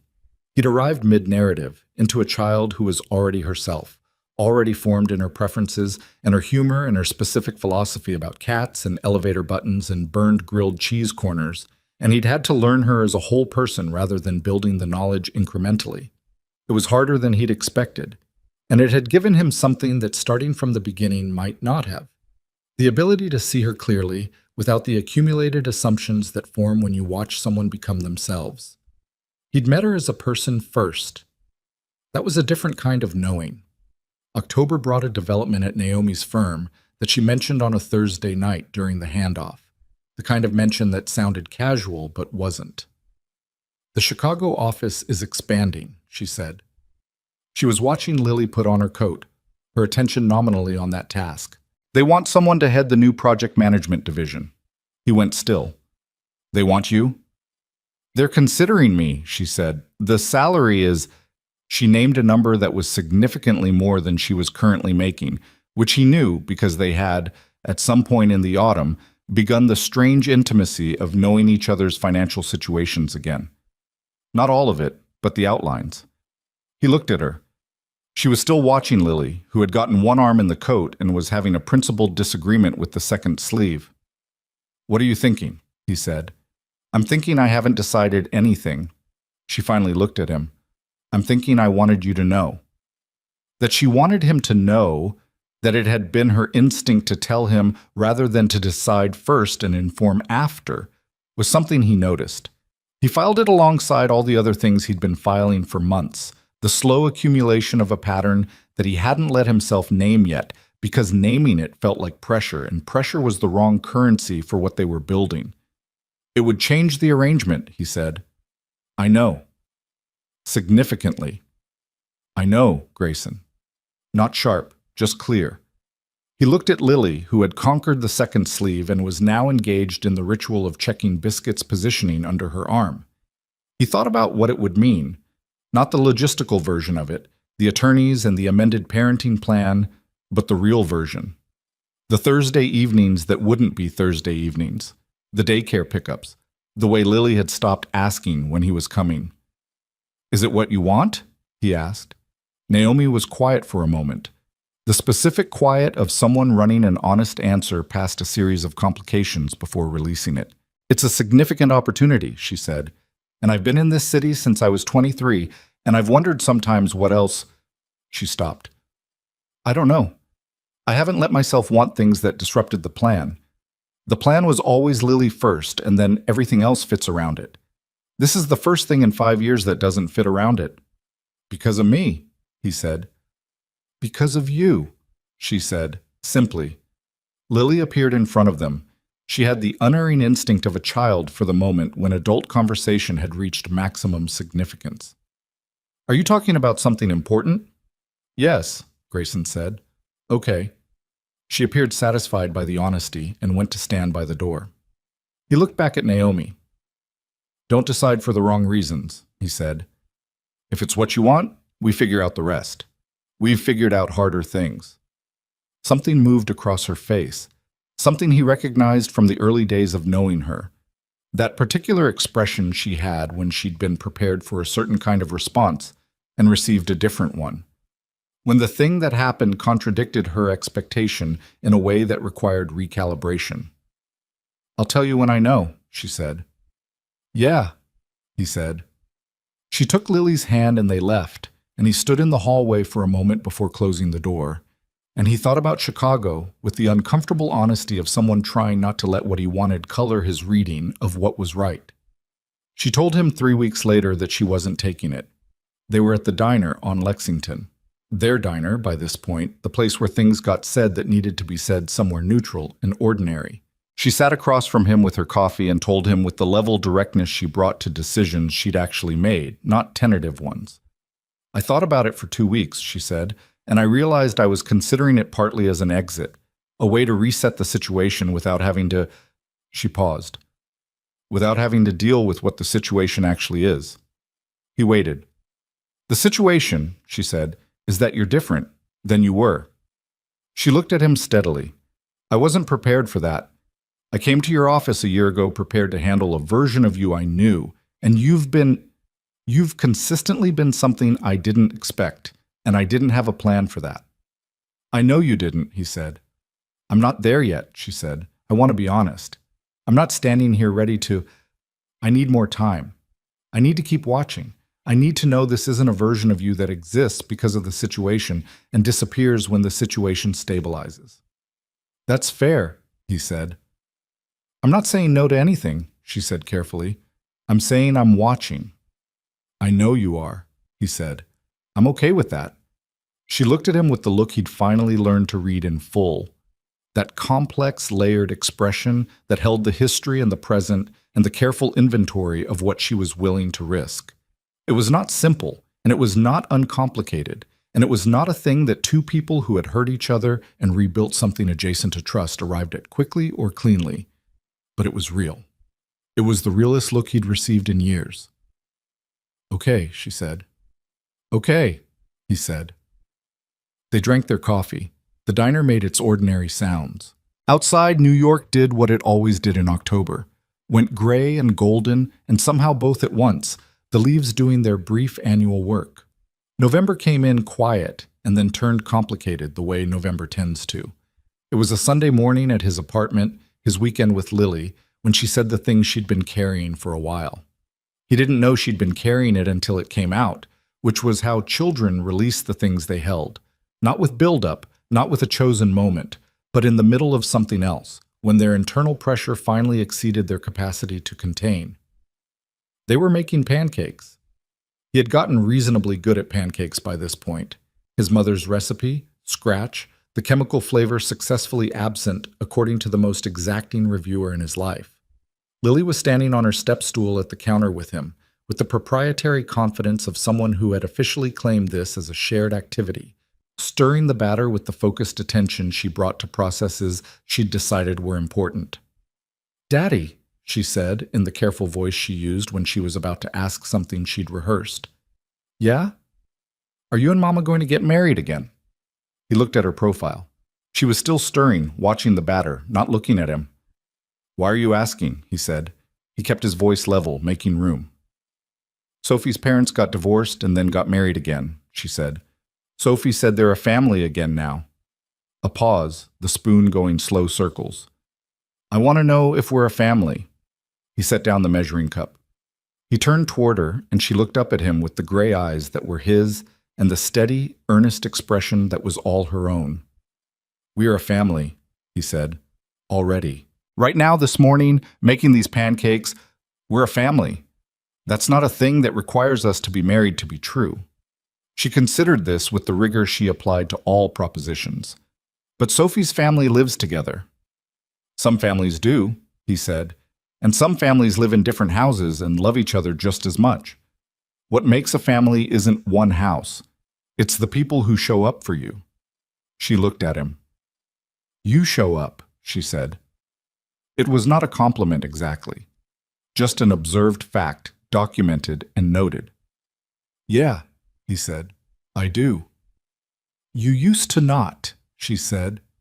Still no accusation, just the honest record-keeping of a child who notices the difference between before and after. "I didn't know about you before," he said. "When I found out, I came." She turned this over. "Then, if you and Mama got married again, you could live with us."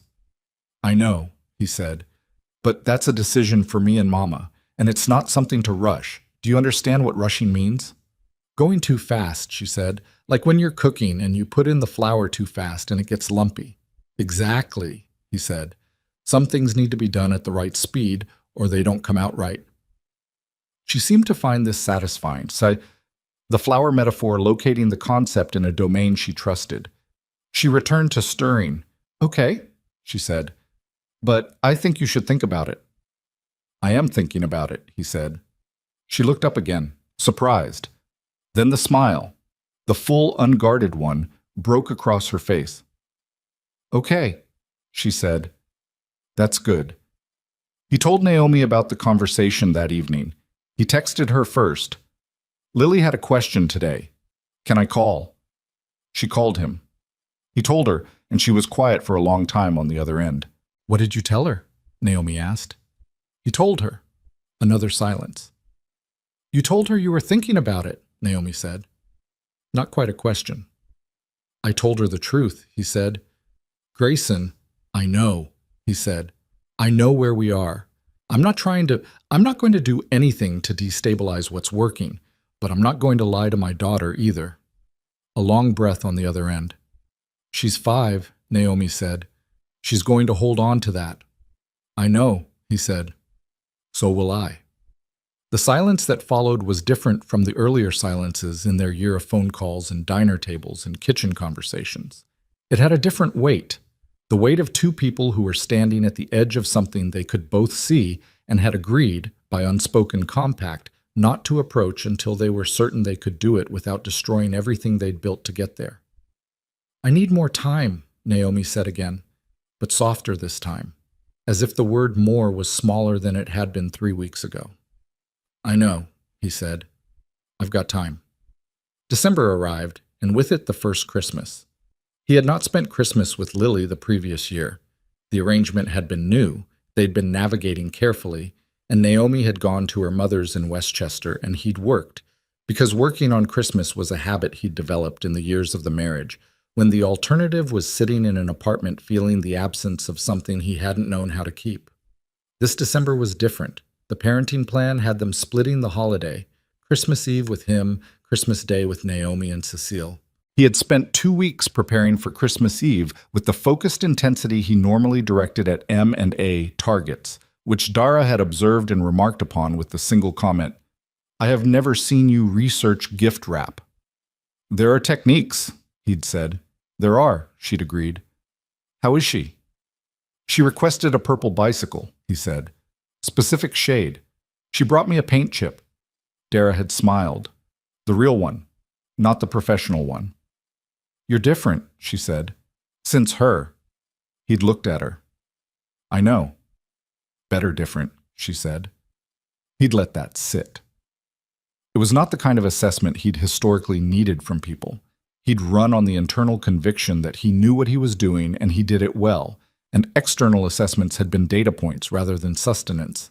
He needed it slightly more now, he'd noticed. Not from everyone, not constantly, but from the people who knew him well enough for it to mean something.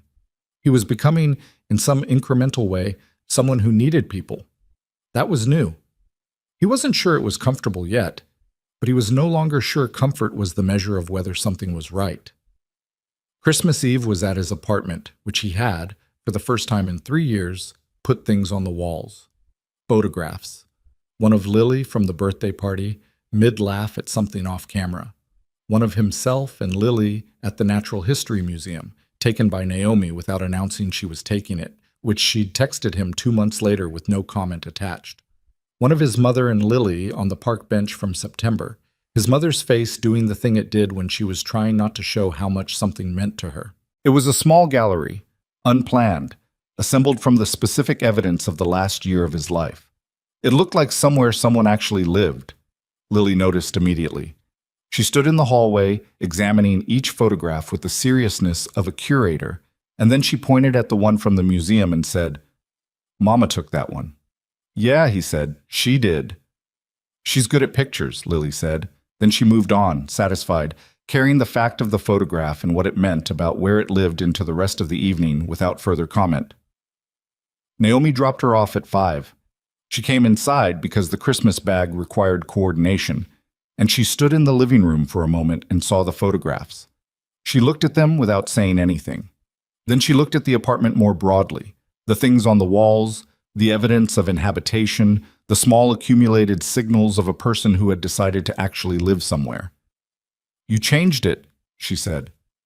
"I was due," he said. She looked at the photograph she'd taken. "You kept that one." "I like it," he said. She looked at him, and there was the look, the real one, the one with all the layers. And this time she didn't put it away quickly. She let it stay. Lily appeared from the kitchen, where she had been investigating the refrigerator. "Are you staying for dinner, Mama?" Naomi looked at Grayson. He looked at Naomi. "Do you want to?" he said. The question sat in the air between them. It was a small question. It was also not a small question. Naomi looked at her daughter, who was watching them both with the unabashed hopefulness of a child who has learned that when adults make decisions, it sometimes helps to have a witness. Then she looked at him, and in her expression was the full complexity of the year. The long, difficult, honest, imperfect year of being two damaged people trying to do something better than what they'd done before. "Yeah," she said, "I'll stay for dinner." It was pasta. His tomato sauce, basil from the pot on the windowsill, the one Rosa had helped him with, and he'd made 11 times since. Lily had claimed the stirring position at the counter and narrated each step of the process with the proprietary confidence of someone who considered herself co-developer of the recipe. Naomi sat at the kitchen table with a glass of wine he'd poured without asking and watched them. And when he looked over his shoulder at her, she was wearing an expression he hadn't seen on her in years. Unguarded, unchosen, the look of a person who has been made briefly undefended by something they didn't anticipate. He turned back to the stove. They ate at the small table he'd bought because Lily needed somewhere to sit that wasn't the coffee table, which had been the original situation and which she had accepted with diplomacy, but which Naomi had raised an eyebrow at on her first visit to the apartment. The table was slightly too small for 3 adults and a child, which meant they were close, elbows occasionally negotiating. The specific forced intimacy of people in a small space that turns out to produce its own warmth. Lily ate 2 servings and declared the basil more than last time, which is correct. She then fell asleep on the couch at 8:15 mid-sentence with the complete physical commitment of a child whose battery had fully run out, biscuit under her arm, and her mouth slightly open and her face doing the frowning thing in sleep that was his face. He and Naomi sat in the living room after, in the quiet of the sleeping child, and they talked the way they'd been learning to talk. Honestly, without the performance of being fine, without the careful management of impression. She told him something she hadn't told him before, about the night she'd taken the pregnancy test 6 weeks after they'd signed the divorce papers, alone in the apartment that was still half his furniture and wholly her grief.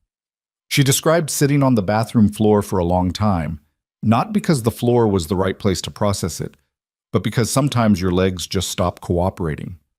She described calling her mother at midnight and Cecile answering with the immediate alertness of a mother who never fully stops listening, and how Cecile had said, "I'm coming over," and had come over and they'd sat at the kitchen table until 3 in the morning, and her mother had said, "Whatever you decide, we'll manage it." And that sentence, "we'll manage it," had been the thing that made the decision feel possible. "I want you to know that," Naomi said, "that it wasn't cold, it wasn't strategic. I was on a bathroom floor at midnight, and I made a scared decision, and I believed I was protecting her." "I know," he said. "I know that. And I know it was still wrong," she said. "I'm not trying to rehabilitate it. I'm trying to—" She stopped, looked at her hands. "I want you to have the real version of what happened, not the version I could defend in an argument, the real one." He looked at her for a long moment. This woman who had been his and then not, who had made a decision he'd spent a year learning to hold without letting it corrode everything else, who had brought their daughter to his office with her coat buttoned all the way up and her jaw set and her heart somewhere between courage and terror. "Thank you," he said, "for telling me that." She nodded once.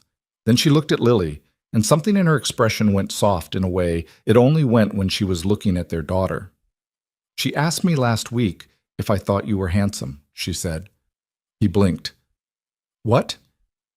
"She said Sophie's mom said her dad was handsome and she wanted to know if I thought you were handsome too."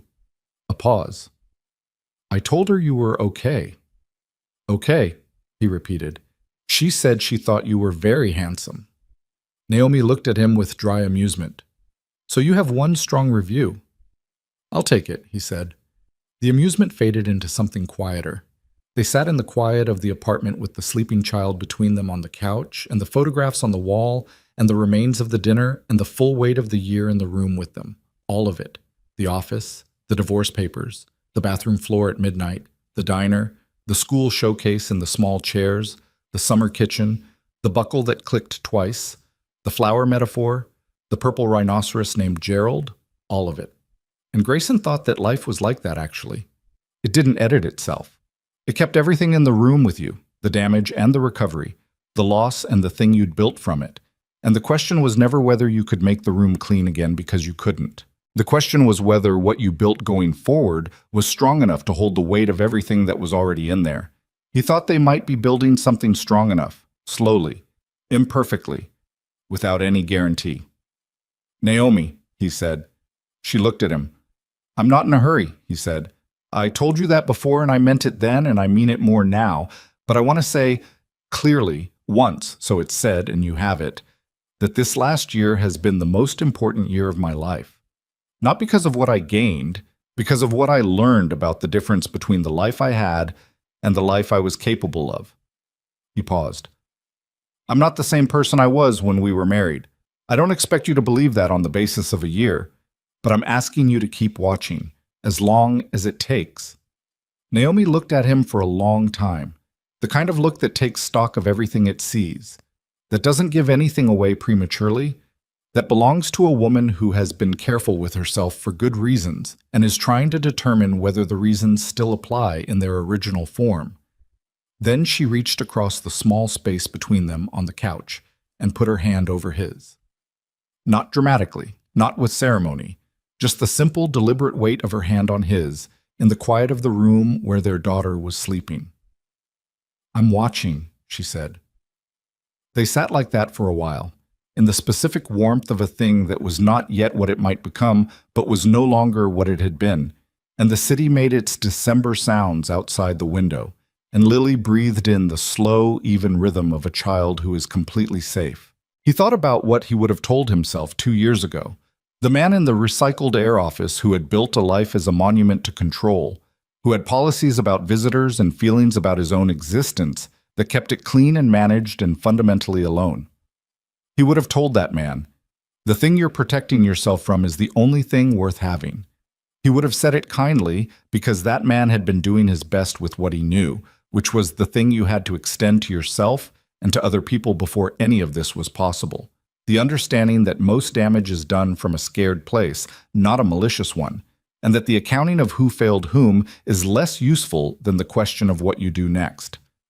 He would have told that man, a 5-year-old is going to walk into your office and ask you a question. Don't be afraid of it. Let it change you. Let the changing be the thing. Christmas morning, Lily called him at 7:15. He was already awake. He'd been awake since 6, which was new, the way being someone's father made you alert in a different register, as if some part of your nervous system was perpetually listening for them. Did you look out the window? She said, in lieu of greeting. Good morning, he said. Did you? I'm looking now. He went to the window. It had snowed overnight, the first real snow of the season, the city gone white and muffled. I see it. It snowed on Christmas, she said, with the particular reverence of someone for whom this had arranged itself personally. That's for us. I think that's right, he said. Grandma Cecile made waffles. A pause. They're not as good as your pancakes, but don't tell her I said that. Your secret's safe, he said. Daddy? Yeah, I love you, she said. The first time she'd said it, exactly. She'd been circling it for months, in the drawings, in the hand-reaching, in the he's learning, and the I think you should think about it. And now she said it directly, in the simple declarative way of a child who has decided a thing is true and sees no reason not to say it. He sat on the edge of his bed in the early Christmas morning light, in the apartment with the photographs on the walls, and felt the full mass of it. The year, the loss, the recovery, the daily practice of becoming someone worth saying that to. I love you too, he said. Merry Christmas, Lily. Merry Christmas, she said. Come at 2. Don't be late. Grandma Cecile made extra waffles and they won't keep. I won't be late, he said. He wasn't. He arrived at the Crown Heights apartment at 5 minutes to 2 with the purple bicycle assembled by Rosa's husband Manuel at considerable personal effort the previous evening, which he had carried up 2 flights of stairs and which Lily received with a scream of such amplitude that the neighbor's dog barked 2 floors up. She rode it in the hallway of the apartment building while Cecile stood at the doorway with her arms crossed and the expression of a woman revising her information again. Naomi stood beside him watching their daughter navigate the hallway at speed, one hand on the wall for balance, and she was laughing. A real laugh, uncontrolled, the kind that came from somewhere she hadn't been guarding. It was a good sound. He had missed it, though he hadn't let himself say so.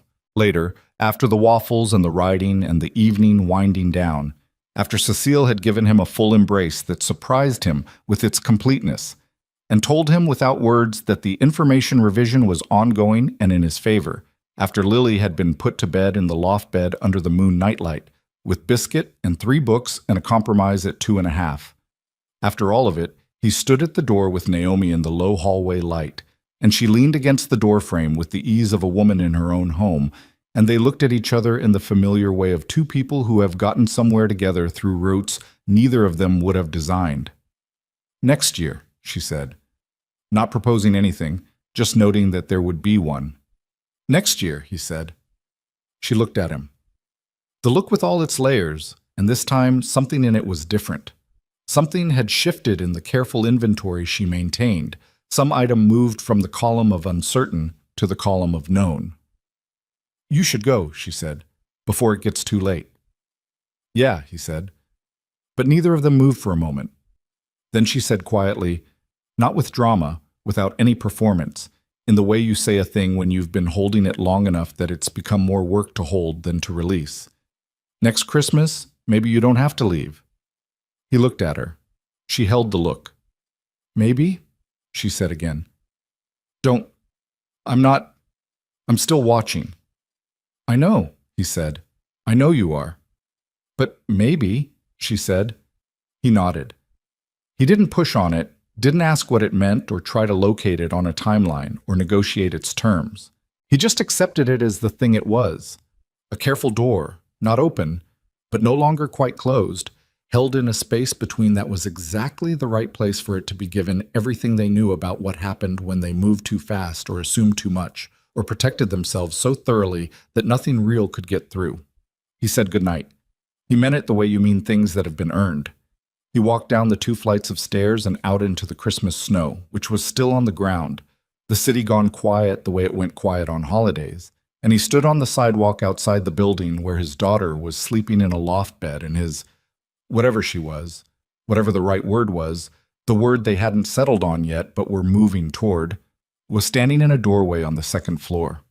He stood there for a moment in the snow, not going anywhere, not building anything, just standing in the evidence of the year, the whole long, difficult, honest year, and breathing the cold air, and feeling something that had been absent from his life for long enough that he'd stopped knowing it was missing. Not happiness exactly, something more serious than happiness and more durable. The feeling of being in the right place, imperfectly, with the right people, with the full understanding that right didn't mean easy or clean or resolved. It meant true.